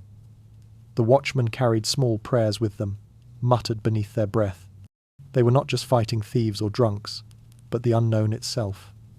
One chronicler wrote that he feared not men but the silences between sounds, when the wind stopped and the whole town seemed to listen back. Where the watchmen patrolled, others prowled. Thieves learned the rhythms of the bells, the blind corners, the gaps between light and shadow. They moved with the precision of ghosts, bare feet on stone, hands quick and silent. Some stole out of greed, but most out of hunger. To rob a sleeping merchant's cart might mean survival through another week. The punishments were brutal, the stocks, the lash, even the noose, yet desperation dulled fear. In old ballads, these figures became almost romantic. The clever rogue who vanished through alleyways, the shadow who outwitted both guard and gallows. But behind the song was cold truth. Each theft risked death, and the line between hero and condemned was drawn by chance. Still, the thieves and the watchmen shared the same night. Sometimes they crossed paths, exchanging a glance that was neither friendship nor hatred, merely recognition. Both belonged to the same unseen fraternity of wakefulness. Each knew the loneliness of hearing one's own footsteps echo. Each understood that daylight belonged to others. Beyond the towns, the roads were darker still. Travellers moved under starlight, guided by instinct and the faint glow of distant villages. Merchants led their carts along frozen ruts, praying for safe passage. Pilgrims trudged toward shrines, singing low to keep fear at bay. They followed the faint gleam of riverbanks, the scent of hay from unseen farms, the glimmer of frost on milestones. To walk by night was to accept that the world could vanish without warning that the next bend might hold refuge or ruin. Bandits haunted those roads, as real as wolves. They waited in ditches or among trees, silent until the moment they struck. Tales of their cruelty filled the taverns, though some saw them as fallen soldiers, cast out by war and famine. Many were victims first, executioners later. To the traveller who met them, morality mattered little. What saved you was luck, or mercy, or the few coins hidden beneath your cloak. And yet, even in such peril, the night roads were not entirely without beauty. Those who survived them spoke of skies so full of stars they seemed to hum, of fields glowing faintly under frost, of the strange serenity that came when fear exhausted itself. There were moments fleeting, breathless, when the traveller felt the world expanding rather than closing in. To walk alone under that vast silence was to glimpse eternity, indifferent and magnificent. Songs were written about these wanderers, half in admiration, half in warning. The minstrel's verses told of men who vanished into fog and returned years later, as different people, wiser or stranger, or both. They spoke of the restless souls who could not stay in one place, who were drawn again and again to the threshold of the unknown. Some said such wanderers were cursed. Others said they were chosen, carrying messages between worlds without knowing it. Not all who moved by night had mortal flesh. At least, so people believed. Travellers swore they saw shapes walking beside them in the mist, companions who left no footprints, whose faces blurred when the moon passed behind a cloud. Whether these were ghosts or tricks of exhaustion, no one could tell, but the stories grew, spreading like smoke. To meet a wandering soul, they said, was an omen. If it spoke your name, turn back. If it said nothing, follow, for it might lead you home. The watchmen, the thieves, the wanderers, all lived beneath the same fragile law of darkness. They were the heartbeat of a world that feared yet needed the night. Their lives remind us that civilization never truly slept. It simply shifted form when the sun disappeared. Each sound, the clink of a staff, the whisper of a footstep, the creak of a cartwheel, was a thread holding humanity together through the long hours of uncertainty. In these figures, we can still see ourselves, the ones who stay awake when others rest, who move through quiet spaces filled with invisible stories. The night has always belonged to such people, to those who search, guard, create, or survive while the rest of the world dreams. They are the memory of vigilance in a world too comfortable with light. As the hours stretch toward dawn, their movements slow, The last patrol fades into mist, the final thief vanishes with the moon, and the traveller sees the faintest silver at the edge of the sky. The reign of darkness draws to its quiet end. But the story is not done. Beyond these streets and roads, behind locked doors and shuttered windows, another kind of life begins to stir, secret, skilled, and often unseen. The hands that work while others dream, the trades that thrive in silence, the crafts forbidden or forgotten. When the watchman's bells fall silent, it is they who inherit the night. Not all who stayed awake through the long medieval nights did so to patrol or to steal. Some worked in secret not from malice, but from necessity or devotion. When the village sank into silence and the watchman's bells faded, these quiet labourers began their craft. Their light was dim, their tools simple, yet their persistence made the dark feel less empty. Theirs were the trades hidden from the sun, works of patience, secrecy, and faith. The brewer was among the first to stir. In the corner of a low-beamed room, the fire under his kettle glowed red, feeding a soft hiss that filled the stillness. Brewing could not be rushed, and so it was done at night, when the air was cool and calm. He watched the froth rise like breath, the scent of grain thick around him. Each batch was both science and superstition, he whispered. Short blessings as he stirred, believing the beer would sour if anger entered the room. The glow of the coals painted his face amber, the same hue as the drink he guarded. For him, the night was not a threat but a partner, a time of waiting, of slow transformation. Elsewhere, a midwife sat beside a dying fire, her hands folded, her eyes alert to the silence outside. Then came the knock, 3 quick raps on a frozen door. She rose, wrapped her shawl around her shoulders, and stepped into the dark. Birth rarely waited for daylight. The path to the cottage was narrow, her lantern swinging over the mud. Inside, her work began with calm and certainty. There were prayers and cries, water steaming in the cold air, the smell of blood and tallow. She murmured comfort and command in equal measure. For the midwife, the night was familiar, a veil between life and death she crossed without hesitation. When the newborn's cry finally broke the silence, it felt as though the whole world had exhaled. In monasteries and scriptoriums, other hands laboured by oil lamp, scribes bent over parchment, their quills whispering across pages. The air smelled of ink, wax, and patience. Copying a single book could take years, and night was the only time quiet enough for such devotion. Eyes strained under flickering light, letters swam before them, but they pressed on. Each stroke of ink was a prayer against forgetting, a rebellion against time. When their candles burned low, they used the reflection of the flame in polished bowls of water to magnify the light. It was said that no one ever truly wrote alone. The words themselves watched. But not all nocturnal work was holy. Some toiled in secret for other reasons, out of poverty, curiosity, or forbidden pursuit. In locked rooms behind shuttered windows, counterfeiters worked by lamplight, engraving false seals and pressing coins. The smell of molten metal mingled with fear. One wrong sound outside, one suspicious neighbour, and their lives could end on the gallows. Still, they continued, driven by hunger or defiance.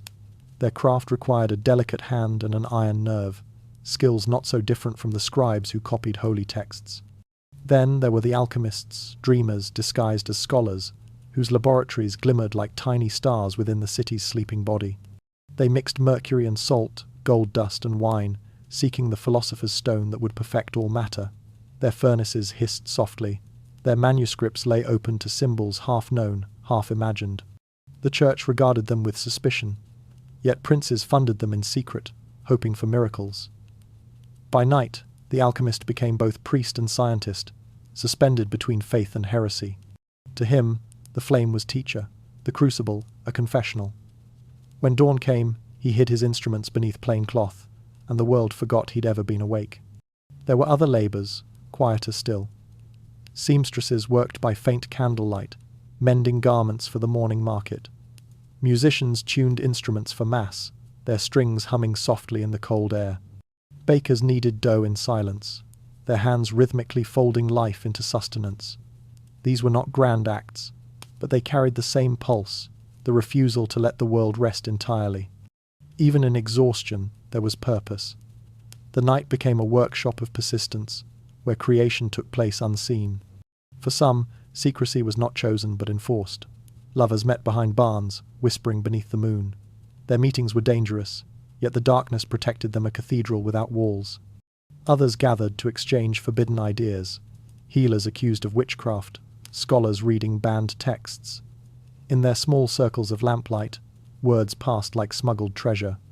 To believe or to know too much could mean ruin, yet curiosity burned stronger than fear. The night offered what daylight denied: freedom to think, to speak, to become. These hidden workers and wanderers were united by a quiet defiance. They accepted the night not as an interruption of life, but as its continuation.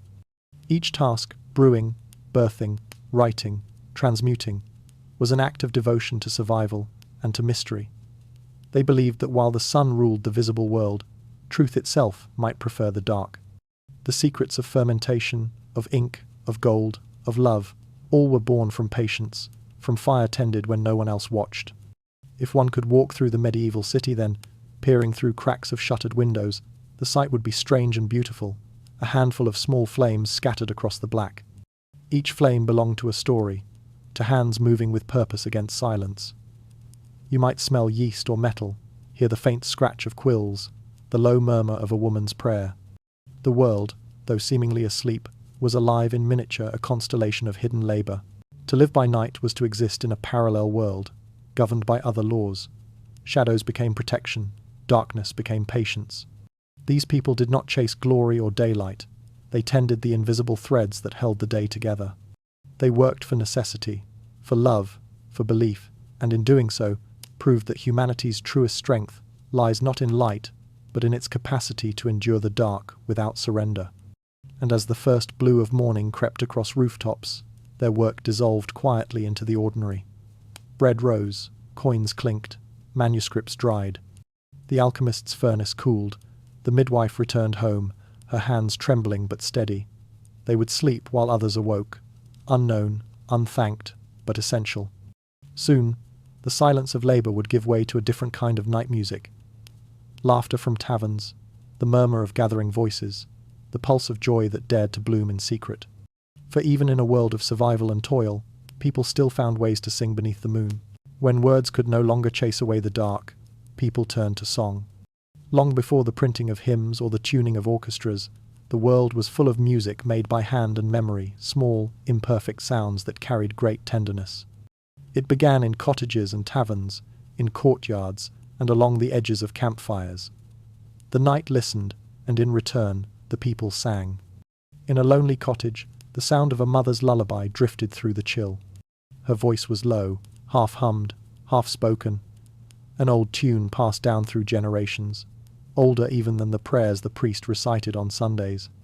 It was said that some lullabies still held the echoes of pagan charms, woven with the rhythms of ancient worship. The child did not understand the words, but the melody worked like a spell, softening fear into peace. The fire dimmed, and both mother and child surrendered to the comfort of the refrain. Farther down the road, in a smoky tavern, the music was louder, rougher, alive with laughter.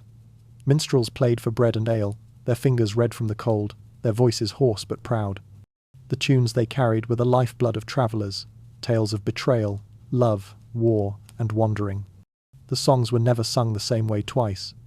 They changed with each telling, reshaped by the singer's own life. In one corner, a man beat time against a mug. In another, a woman hummed along, remembering her youth. The notes rose, mingling with the clatter of cups and the sigh of the wind outside. For a few hours, darkness lost its teeth. Each instrument had a voice of its own. The harp's strings whispered like water running through stones. The flute carried the sweetness of breath and wind, light enough to make a flame tremble. The hurdy-gurdy growled and purred at once, its crank turning like the steady rhythm of a wheel. Even the simplest drum, a stretched hide struck by calloused hands, held the heartbeat of the earth. Together they formed an orchestra of necessity, a music born not from wealth but from endurance. Travellers carried these sounds between towns like embers, lighting one village's silence with another's melody. A shepherd's tune played on a wooden pipe might one day be heard as a courtly song, softened and refined by noble hands. The boundaries between sacred and secular blurred in the night. A melody sung for the Virgin Mary might, with a change of words, become a love song for a lost sweetheart. The notes did not belong to anyone. They belonged to the dark, and to whoever was brave enough to fill it. Music did not only comfort it warded. In some places, villagers sang to protect themselves. When storms rolled across the fields, they lifted their voices to drown the thunder. When the dead were carried through the streets, mourners followed with chants meant to guide the soul. Even work had its rhythms. Sailors timed their heaving of ropes to shanties. Harvesters matched their sickles to verses. The melody was both measure and medicine, turning fear and fatigue into harmony. For soldiers in distant camps, songs were memory made audible. They sang to remember the colour of home, to keep ghosts at bay. One chronicler wrote of a group of crusaders who sang through an entire night before battle, their harmonies drifting over the tents like mist. They were not songs of victory, but of longing hymns for mothers, lovers, the quiet fields they might never see again. When dawn broke, they marched in silence, the echo of that night's melody following them like a benediction. Even the church understood the power of these sounds. Though wary of tavern songs, it sanctified its own music for the night. Monks sang compline times before sleep, voices rising in slow, unified tones that seemed to float above stone floors and candlelight. To hear it was to feel time slow, as though the world itself were listening. Gregorian chant was not meant for applause, it was meant for surrender. The repetition lulled the soul, the way a lullaby calmed a child. In the stillness after each phrase, one could almost believe that heaven had leaned close to listen. But beyond the cloisters, the people sang differently. Their music was rougher, warmer, and closer to the body. A fisherman might sing to the rhythm of the tide. A lover might hum while waiting for footsteps outside the door. These were not songs of praise or rebellion, but of persistence, a reminder that sound could hold back solitude. To sing was to prove one's aliveness. Even in a whisper, even off-key, it meant that the world had not yet won its silence. And there was a kind of intimacy in it, strangers drawn together by melody, two voices finding harmony across a fire, a fiddler drawing laughter from the weary, a small crowd clapping in uneven time. In those moments, community was reborn, not by law or creed, but by shared sound. The tune passed from throat to throat like breath, belonging to no one and everyone. If one could listen closely to the medieval night, beneath the wind and the rustle of trees, one would hear this quiet music everywhere. A mother's hum through cracked shutters, a guard's low whistle to keep fear away, a distant harp in a manor hall. Each note was both defiance and comfort, a refusal to let the darkness remain unchallenged. The melodies asked nothing of the world but permission to exist, to echo once and fade, leaving warmth where silence had been. Music was the soul's fire, the unseen hearth that needed no tending. It burned in the memory of the living, carried in the rhythm of footsteps, in the heartbeat of those who refused to let the night have the final word. And so, through centuries of cold and hunger, the songs endured, reshaped by each generation that found itself awake after dark. But where there is song, there is also desire. The same voices that prayed in harmony could laugh too loudly in taverns. The same hands that plucked strings could reach for forbidden ones.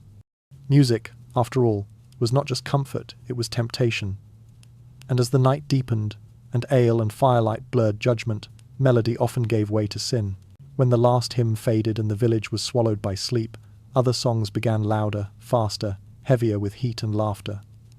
Somewhere behind a crooked door, a tavern stirred to life. Its shutters were drawn, but candlelight leaked through the cracks like spilled honey, and the sound of mugs clinking together mixed with the low hum of voices rising in defiance of silence. The night, so solemn in monasteries and quiet homes, wore a different face here. This was the hour of forbidden joy. Ale foamed over wooden tables, dice rolled across the grain, and music not sacred chant but rough, irresistible melody filled the smoky air. The hurdy-gurdy moaned, a drum thudded beneath it, and feet stamped in uneven rhythm. Men shouted over each other, boasting of harvests, hunts, or heartbreak. Women laughed, their hair escaping its braids, their cheeks flushed with warmth and mischief. For a moment, the darkness outside did not exist. The world was reduced to the smell of yeast and sweat, the flicker of tallow flames, and the heartbeat of shared escape. Taverns were more than dens of sin, they were refuges. In a world ruled by labour and law, they offered a rare permission to forget.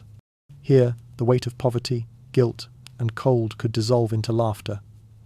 The villagers, who had spent the day bowing to lords and priests, could raise their voices without fear of blasphemy. They sang songs too crude for daylight, traded stories too bold for confession. For a few stolen hours, they became masters of their own small universe.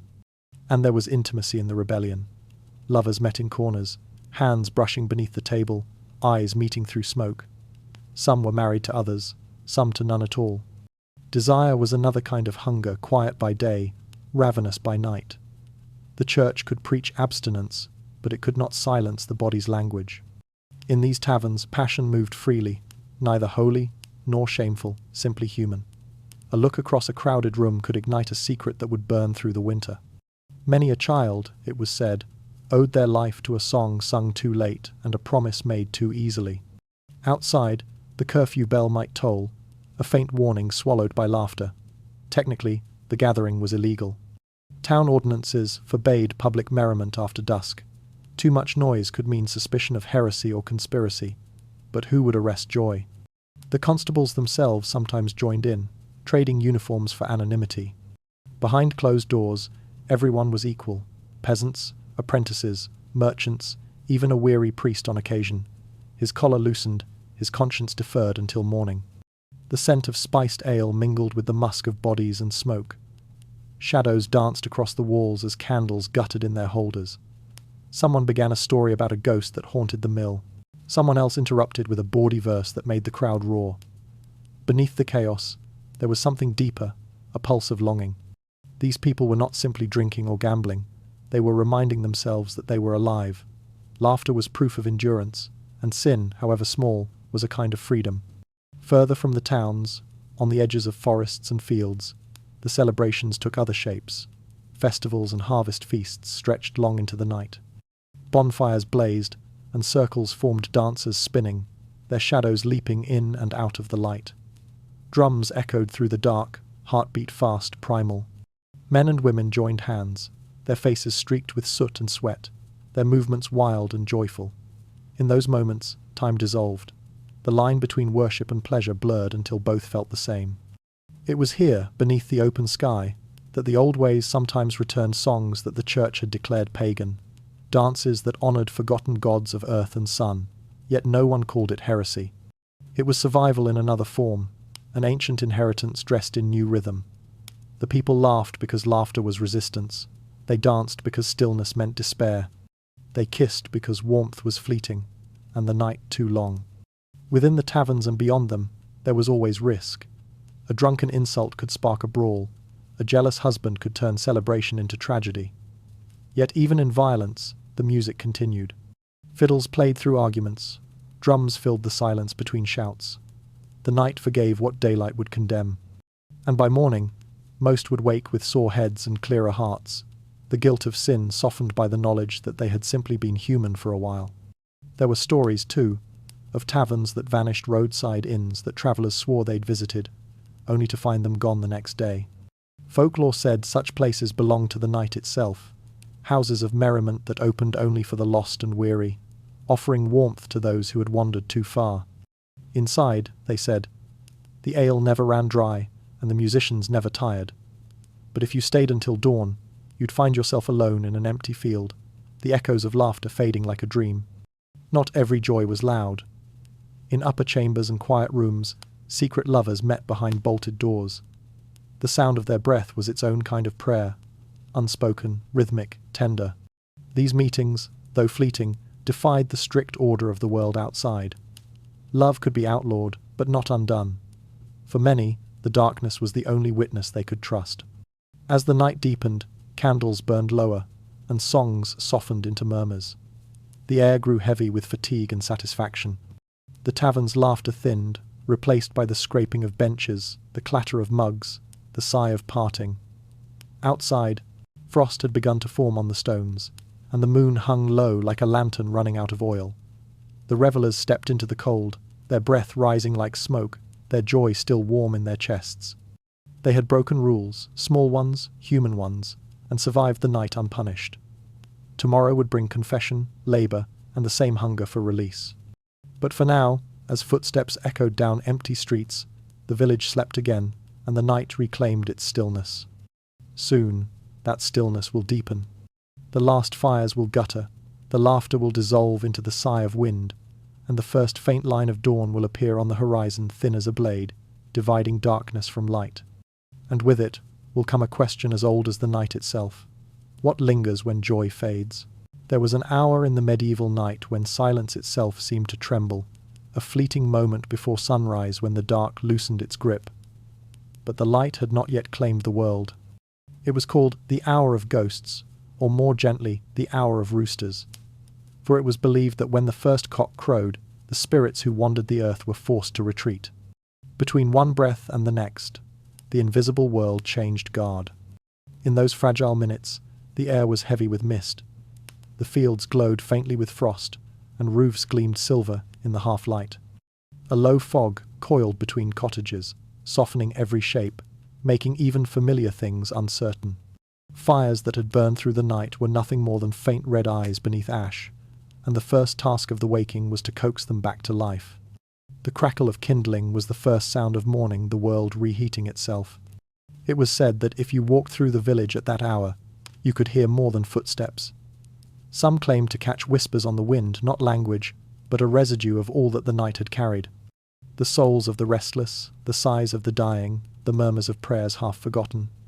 Even the roosters, when they called, seemed to be doing more than marking time. Their cry was a signal, a proclamation that the dead must yield to the living once more. Folklore told that this was the moment when angels changed their watch, the ones guarding the night, handing their charge to those of the day. The air itself seemed charged with this exchange, as if two great currents passed through one another. The living rose slowly, careful not to disturb whatever unseen passage was occurring just beyond their comprehension. For though dawn brought safety, it also ended something sacred, the secret communion between humans and the dark. Many villagers believed that ghosts, too, observed this transition. The dead were thought to wander freely from sunset to cockcrow, visiting familiar places, watching the living they had left behind. They could whisper, but not touch, observe, but not interfere. Yet if a spirit lingered past the rooster's cry, it risked being trapped, doomed to fade in daylight like frost in sunlight. For this reason, windows were kept shut tight, and mirrors turned to the wall, lest something be caught that could not leave. In monasteries, this same hour had another purpose. Long before sunrise, bells rang out across cloisters for the office of Time's Lord's Asterisk, the morning prayer. Monks rose from their cold pallets, wrapped themselves in cloaks, and filed silently into the chapel.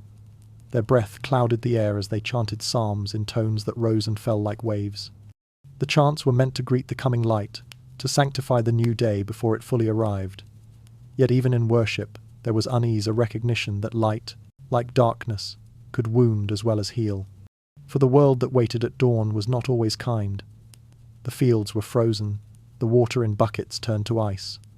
The poor, who had survived another night, faced once more the struggle of living. To see the sunrise was both blessing and burden, proof that one had endured, but also a reminder that labour and hunger began again. Still, when the first edge of gold appeared along the horizon, every face turned toward it, eyes half closed against its brilliance. The rooster crowed again, louder, as if announcing victory. Writers of the time often described dawn as a threshold, neither divine nor earthly, but something between. The Latin poets called it Time's Aurora Asterisk, a goddess with fingers of light, sweeping away shadows with compassion and inevitability. Yet in sermons, dawn was the hour of reckoning, when hidden deeds were revealed and conscience returned from its sleep. For those who had sinned by night, the coming of morning could feel like exposure. The drunkard stumbling home, the lovers parting in haste, the thief caught by the first watchman's eye all faced the light as both salvation and judgment. There was, too, a kind of melancholy in the transition. The night, with all its secrets and safety, was ending. Dreams evaporated, whispers ceased, and the imagination retreated before the plainness of day. The villagers felt this unconsciously, a brief reluctance to move, to speak, as if mourning what was being lost. The rooster's call, triumphant and unrelenting, broke the spell. The mundane world demanded return.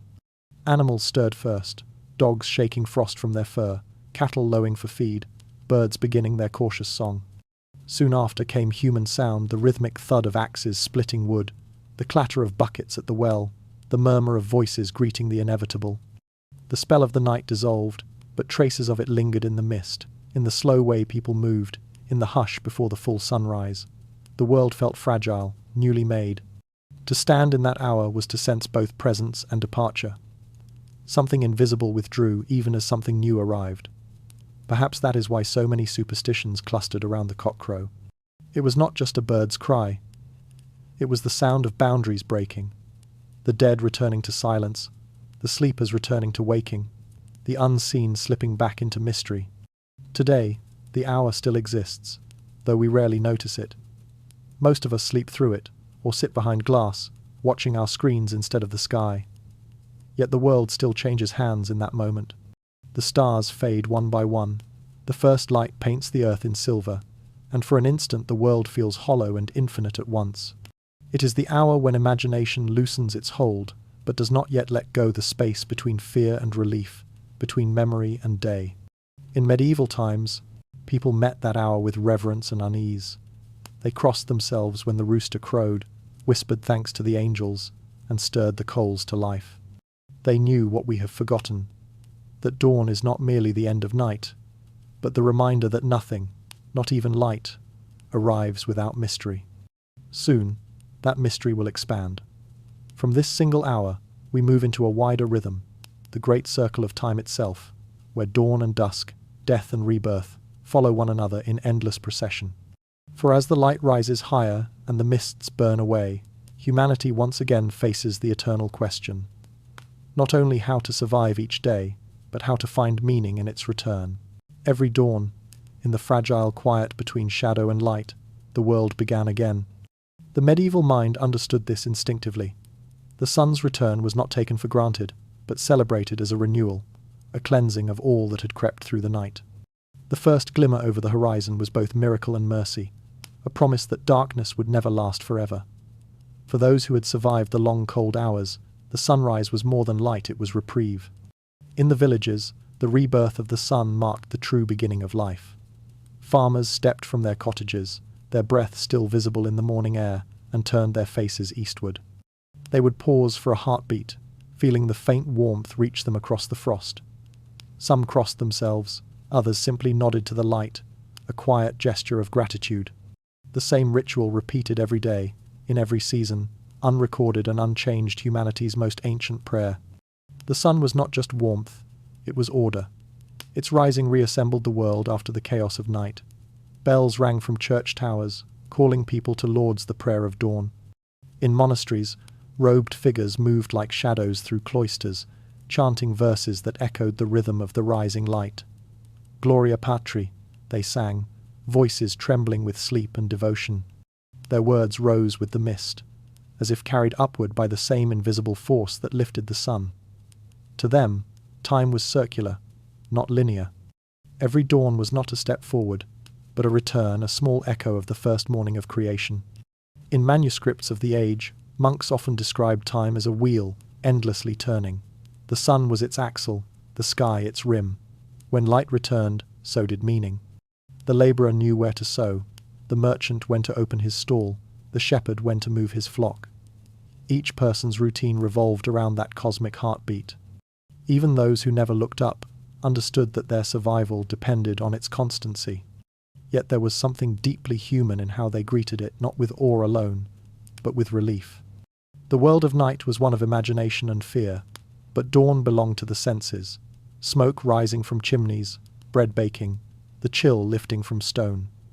The ordinary became sacred in that transition. The first sounds, a bucket drawn from a well, a door's creak, a cock's second crow, were proof that the world had not ended while they slept. The chroniclers of the time rarely wrote of dawn as spectacle. They wrote of it as renewal. A man might record that the frost had melted from his field, that his oxen stirred, that the sky was clear after God's long silence.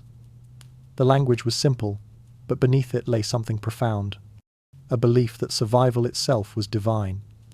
The act of waking, of opening one's eyes to a new day, carried the same holiness as any sermon. For the weary, sunrise also meant forgiveness. Night carried the weight of sins and secrets. of words spoken in anger, of thoughts one dared not confess. With morning came a soft absolution, the chance to begin again. The church encouraged this view, that every dawn was a rehearsal for resurrection, a daily imitation of Christ rising from the tomb. But even those far from religion felt it the quiet reset that light offered, the invitation to try once more. There were superstitions too, gentle and persistent. Some believed that facing the sunrise could heal illness, that washing one's face in dew before the first ray touched the earth could restore youth. Others whispered that dreams left unfinished at dawn would come true by nightfall. The science of such beliefs mattered less than the comfort they brought. For in a world ruled by uncertainty, the cycle of the sun was the one certainty that never betrayed them. If you stood in a medieval village at that hour, you might see how everything aligned with the light. Doors opened toward the east, windows caught the first gleam, roosters crowed as if announcing their own triumph. The human body responded, too stirring, stretching, rejoining the rhythm of the living. The world, newly illuminated, felt smaller and safer. Yet, within that safety lingered a memory of the dark, a humility before what had been endured.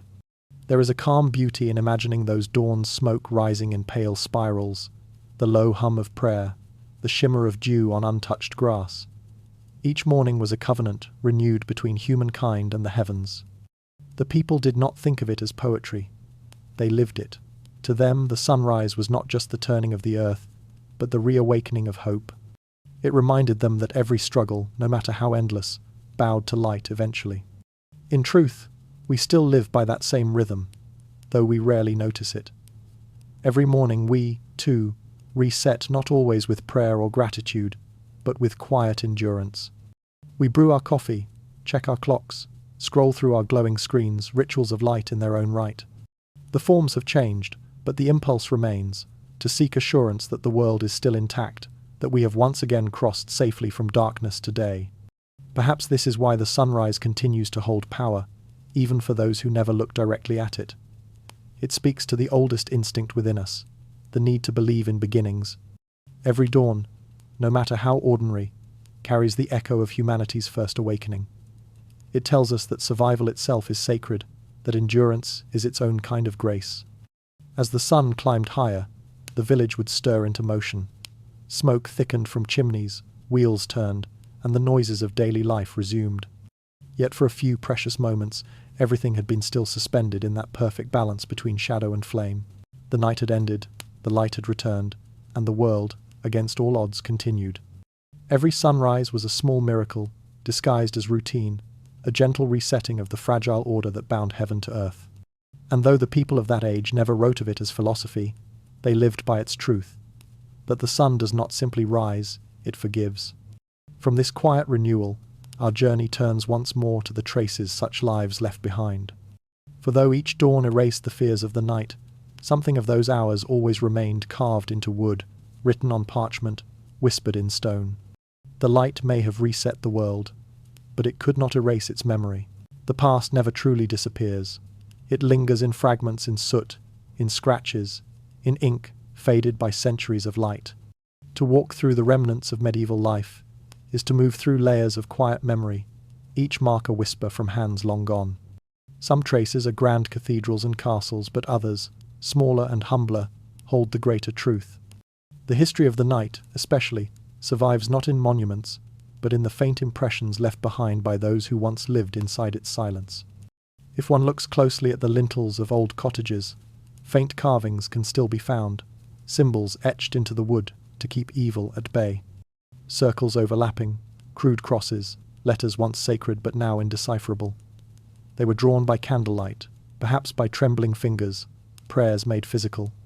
The people who carved them never imagined they would last hundreds of years. They were not meant to be art, only protection. Yet they remain, even as the faith that birthed them has faded, the grooves filled with dust, but still visible under certain angles of morning light. Inside ancient hearths, where families once gathered against the cold, archaeologists have discovered soot patterns shaped like halos. The smoke from generations of fires darkened the stone in layers, forming what one scholar called accidental frescoes of survival. Each ring of blackened residue is a memory of a night endured, a meal shared, a prayer whispered before sleep. The hearth was not only the heart of the home, it was its historian. To trace one's fingers along those darkened stones is to touch warmth that has not existed for 500 years. Books, too, preserve the murmurs of that world. In the margins of medieval manuscripts, monks left small doodles, half-finished sketches, and notes to themselves, fragments of humour and humanity hidden beside holy words. A complaint written in Latin reads, asterisk, my ink is frozen, asterisk. Another, asterisk, I am so tired, asterisk. These simple confessions collapse the distance between centuries.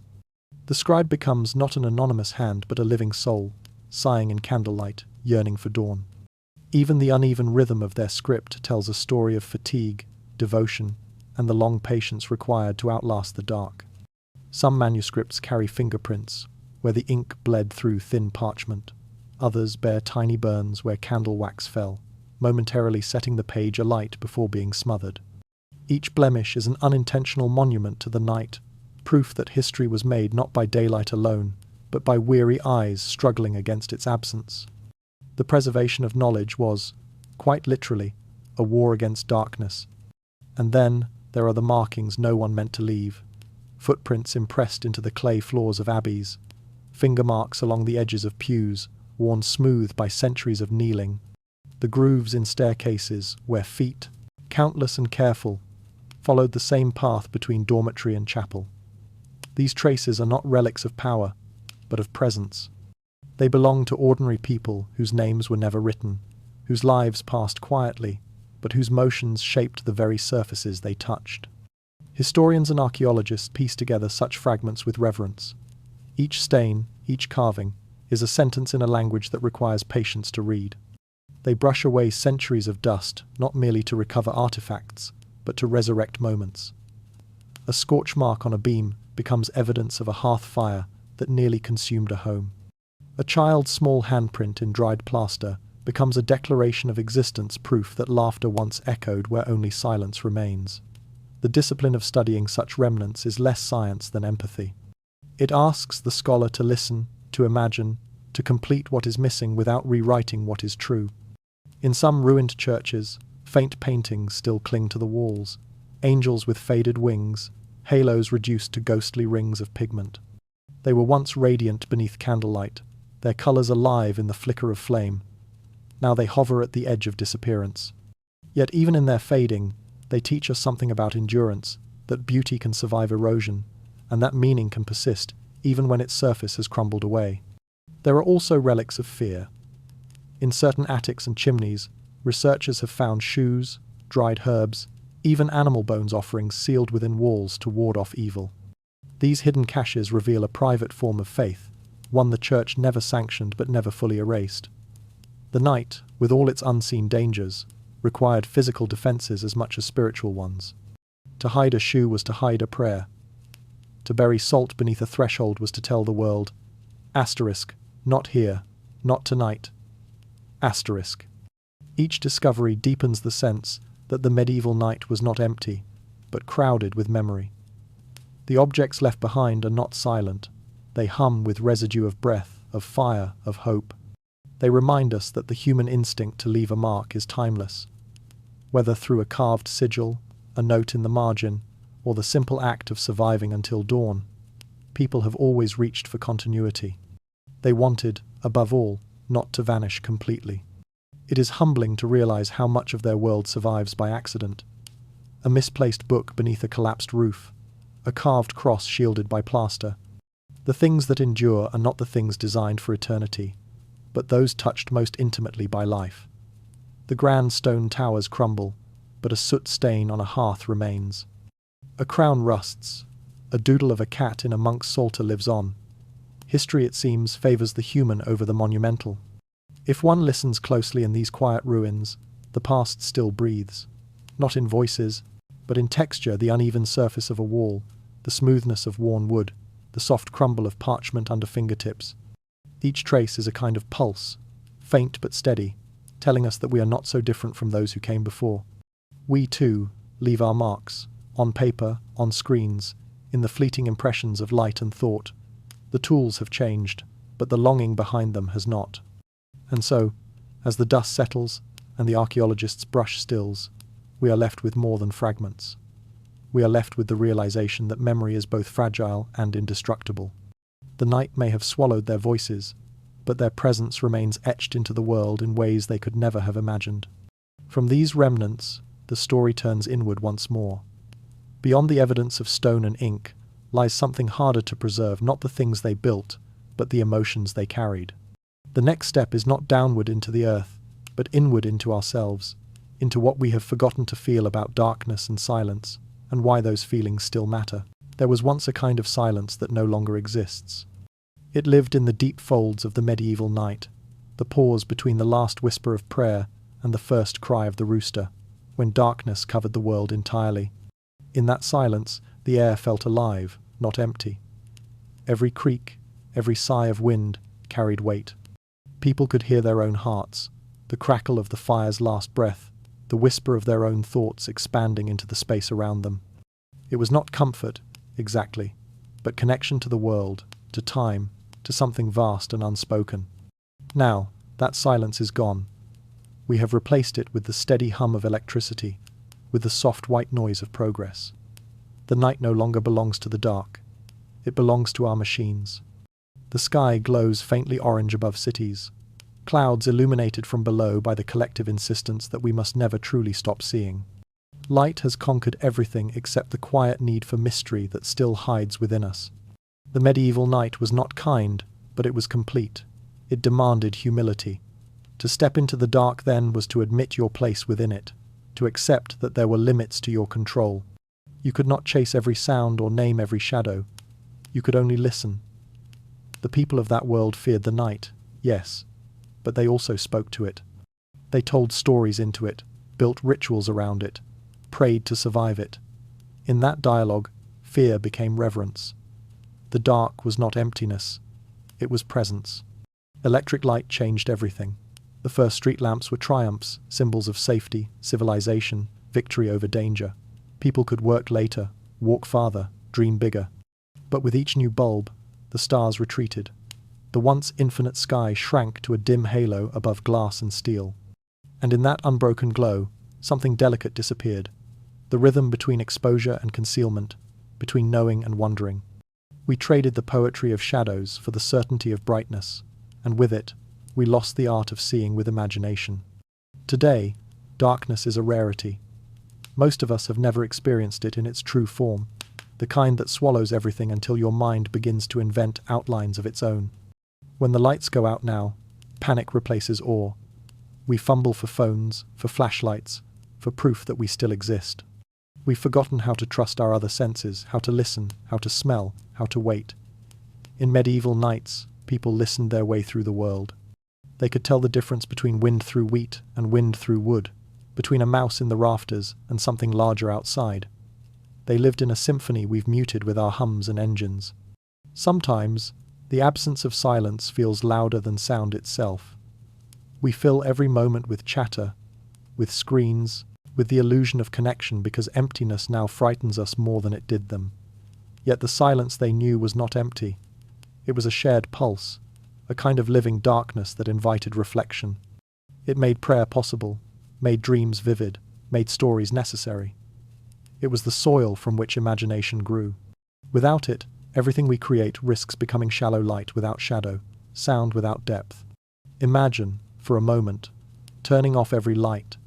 The houses vanish first, then the streets, then the sky, until it becomes black, again, real black, the color of origin. In that moment, the body would remember. Eyes would widen, ears would open, breath would slow. Fear might come, but so would wonder. The darkness would no longer be an absence, but a space filled with hidden presence, the creak of a tree, the beating of your own heart, the small realization that you are not alone, and never were. Historians often write of progress as illumination, humanity stepping out of ignorance into the bright certainty of knowledge. But every light casts a shadow. The more brightly we burn, the more completely we erase the subtle world that once shaped us. The medieval night, for all its hardship, gave something we now crave without knowing how to name it: perspective.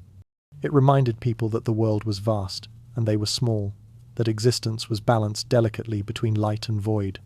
If we could bring back one thing from that time, it would not be their superstition or their fear, but their patience with darkness. They accepted that not everything must be known. They allowed the unseen to remain unseen. They gave the night its due as teacher, mirror, and boundary. Their silence was not just the absence of noise. It was an understanding that meaning does not always need words. Modern light is constant. It denies endings, erases thresholds. In its glare, every hour is the same, every place too visible, too loud. We've forgotten how to arrive at dawn with gratitude, because we've never truly left the night behind. The cycle is broken, its contrast flattened. Without true dark, there can be no true morning. Without silence, there can be no real song. Yet, somewhere in us, the memory remains.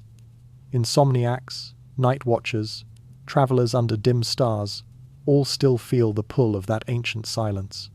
It's why people stand quietly before campfires, why they turn off their music when the power fails, why they look up at the faint scatter of surviving stars and feel something wordless stir.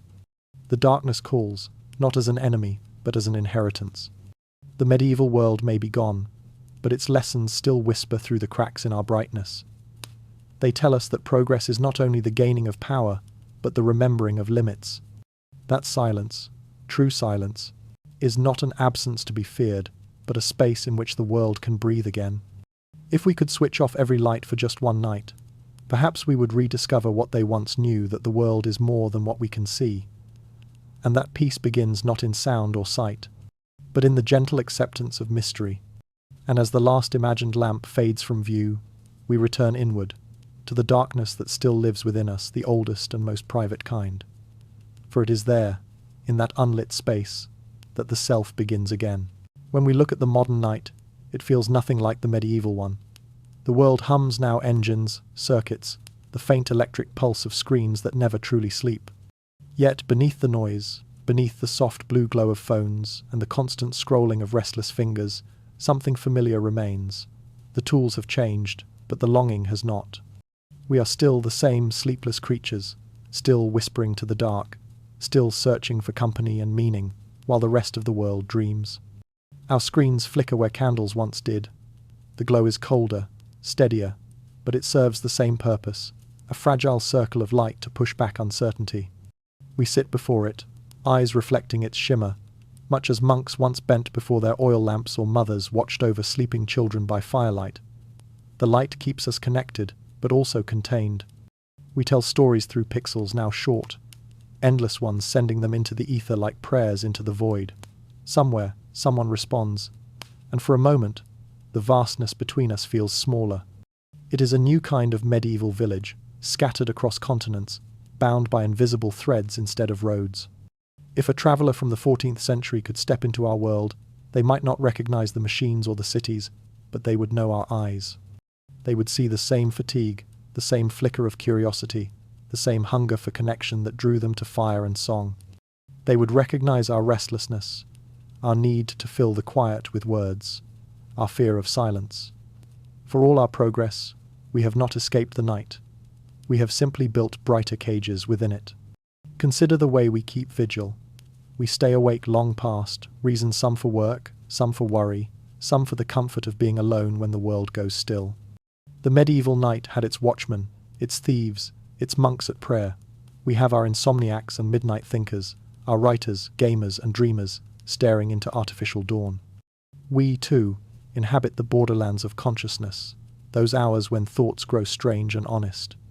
The fears we meet there may wear new faces, but their roots are ancient. We still wonder who we are, what we have lost, what waits beyond the edges of knowing. There is poetry in the way history repeats through behavior rather than circumstance. The medieval villager huddled near a hearth to hear a tale of spirits. We listened to podcasts, documentaries, whispered voices in the dark. Their stories came from priests and poets. Ours come from strangers whose faces we may never see. Yet the effect is the same, a voice in the quiet reminding us that we are not alone. The technology is new, the instinct is eternal. We have also kept their rituals, though we no longer recognize them as such. The late-night meal eaten in solitude, the small prayer before sleep. The impulse to check the locks or the glowing clock, all are echoes of their gestures. Even the habit of scrolling endlessly, of seeking distraction just before rest, mirrors the old need to tell one more story, to finish one last song before the fire died. It is not laziness or addiction, but longing, the same longing that drove them to fill silence with words. In truth, the medieval night has not vanished, it has migrated inward. Our darkness is psychological now. We fear not the wolves or the demons outside the door, but the emptiness that arrives when the feed runs out, when the last message is read, and there is no one left awake to reply. Yet the rhythm remains unchanged. Fear, distraction, surrender. We still reach for light, any light to comfort us through the unknown. Sometimes, when the power goes out and the screens fade, we catch a glimpse of what they once knew. The city quiets. The stars, long hidden, reappear. In that rare silence, something ancient stirs. It is not fear, but recognition. For a brief moment, the modern soul remembers what it is to be small, to exist within rather than above the dark. We feel both exposed and protected, as though the universe itself has drawn nearer. That feeling is not nostalgia. It is memory, something inherited, older than language. We have always sought meaning in darkness. The medieval people did it through prayer and myth. We do it through reflection, art, or data. But the motive is the same: to turn uncertainty into story, to find coherence where there is only night. The names have changed, the rituals evolved, but the impulse is unmistakable. To light a screen at midnight is to continue their work, the endless task of warding off isolation with symbols that glow. Even our dreams have not changed much. We still imagine wandering through strange cities, meeting the dead, falling from great heights. We still wake unsure whether what we saw was real. The medieval dreamer would have turned to the priest. We turn to psychology or the internet, searching for interpretations. Yet beneath the language of neurons and meaning, the same question hums. What is the self doing when the world is asleep? The night remains our oldest teacher, and we remain its students, fumbling toward understanding in the dim light we allow ourselves. And perhaps that is the truth this age has forgotten to honor, that darkness is not an enemy, but a mirror. The medieval world understood that the night was not something to conquer, but to coexist with. We, for all our brilliance, resist it. Yet we still feel its pull. We draw our curtains, dim our lamps, and pretend not to miss it. But somewhere deep within, we do. The ache of sleeplessness, the comfort of a glowing window in the distance, the strange calm that arrives when the city finally falls quiet, these are the remnants of a bond far older than modern light. When we sit alone at 2 a.m, watching the shifting patterns of artificial brightness on our walls, we are not so different from them, the monk bent over his candle, the mother listening to the last hiss of her hearth, the traveller awake before dawn. We are still creatures of the threshold, still caught between darkness and day, still searching for meaning in the space between. The medieval night lives on in us, in our habits, our fears, our restless need for connection. We have not left it behind. We have only changed its scenery. The stars have dimmed, but the longing remains. And as the hours stretch toward dawn, that longing softens into reflection, into a quiet awareness that the night we fear is also the one that defines us. Soon, we will return completely inward, beyond memory, beyond history, to the night that lives within the self, where no candle or screen can reach, and where all stories finally rest. There comes a point in every story when the words begin to fade, when explanation can go no further, and only silence remains. It is there in the quiet beyond understanding that the night waits for us. Not as an enemy, not even as a mystery to be solved, but as something older, patient, and endlessly familiar. Humanity has spent millennia fearing the dark, lighting fires to drive it back, telling stories to make it bearable. And yet, no matter how brightly we burn our lamps, the night endures. It is not what we escape, but what we return to. The stars above us are the same ones that shone over medieval fields, over campfires, over the first shelters ever built. They have watched every birth, every death, every whispered prayer. The people who once carved symbols into their doorframes are gone, yet the light that touched their faces still crosses the heavens tonight. Time, it seems, moves forward for us, but not for the night. To it, we are as brief as sparks, bright for an instant, then gone, leaving behind only a trace of warmth. If you could stand in absolute darkness, without sound or light or expectation, you would feel something immense, pressing close, not threatening, but vast. The medieval people called it God, or the spirit world, or the turning of the spheres. We might call it the universe, or consciousness, or simply stillness. Whatever name we give it, it is the same. The night is the mirror that shows us not what we are, but what remains when all else is gone. In every age, we have tried to fill that mirror with stories. They were our reflections made bearable, tales of saints and spirits, of lovers and thieves, of miracles seen by moonlight. Each generation shaped its own language to explain why the darkness both comforts and frightens, and still, the questions remain. Where do dreams come from? What lives beyond the edges of the visible world? Why do we feel smaller, yet more complete, under a sky without light? These are questions that cannot be answered, only carried softly, like embers cupped in the palm. The medieval night, for all its hardship, understood this carrying. Those who lived it did not expect the world to reveal itself completely. They accepted mystery as part of existence, not as a flaw to fix. Every prayer, every candle, every song was a bridge between fear and faith, an acknowledgement that the unknown was not the enemy, but the condition of being alive. In their stories, darkness was not the opposite of light. It was its origin. The stars were born from it, and so, they believed, were we. We have forgotten how to speak in such simple awe. Our lights have grown louder than our questions, our progress faster than our patience. Yet somewhere beneath all the brightness, the same truth hums quietly, that life began in shadow, and that everything we know, every thought, every heartbeat is shaped by the contrast between light and dark. Even the act of closing one's eyes to sleep is a small return, a nightly surrender to the world before illumination. Imagine now the final minutes of a medieval night. The fires in the hearths are dying. The air smells faintly of smoke and straw. A monk writes the last line of a psalm. A mother stirs, hearing her child breathe. A traveller stops on the road to watch the horizon turn pale. None of them know that centuries later, their small gestures, their faith, their exhaustion, their wonder will still echo in our imaginations. The night gathers them all, as it gathers us, into its quiet continuity. And so the story circles back to where it began, the moment the light fades and the world exhales. Only now we understand that the fading is not an ending, but a return. The sun does not conquer the night, it is born from it, every day, without fail. The rhythm of existence is not a battle between brightness and shadow, but a dance, one that has never ceased since the first dawn followed the first dark. To accept the night is to remember that we are part of that rhythm. It is to understand that peace is not the absence of fear, but its companion, that stillness is not nothingness, but the soil in which all creation begins. The medieval people felt this instinctively as they knelt by their fires, as they whispered their prayers, as they drifted into dreams. And though we live surrounded by electric suns, the same longing pulls at us to rest, to release, to let the night hold us for a while. Perhaps that is what the darkness remembers, not our inventions or our noise, but our willingness, however brief, to listen, to stop striving, to stop naming, and simply exist.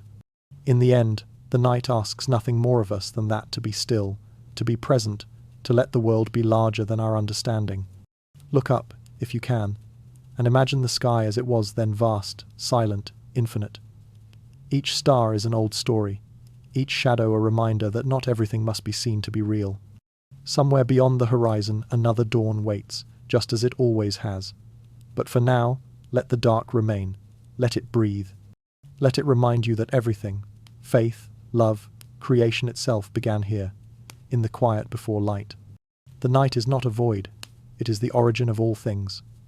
It remembers every fire we have kindled, every song we have sung, every dream we have dared to keep. It waits for us at the end of every day, patient and unchanging, whispering the same truth it has told since the beginning, that to rest in its embrace is not to vanish, but to belong. And as the last ember fades, as the world slides once more into hush, the story ends where it must, in the dark, with a single lingering thought: we have never truly left the night. We have only forgotten how to see it.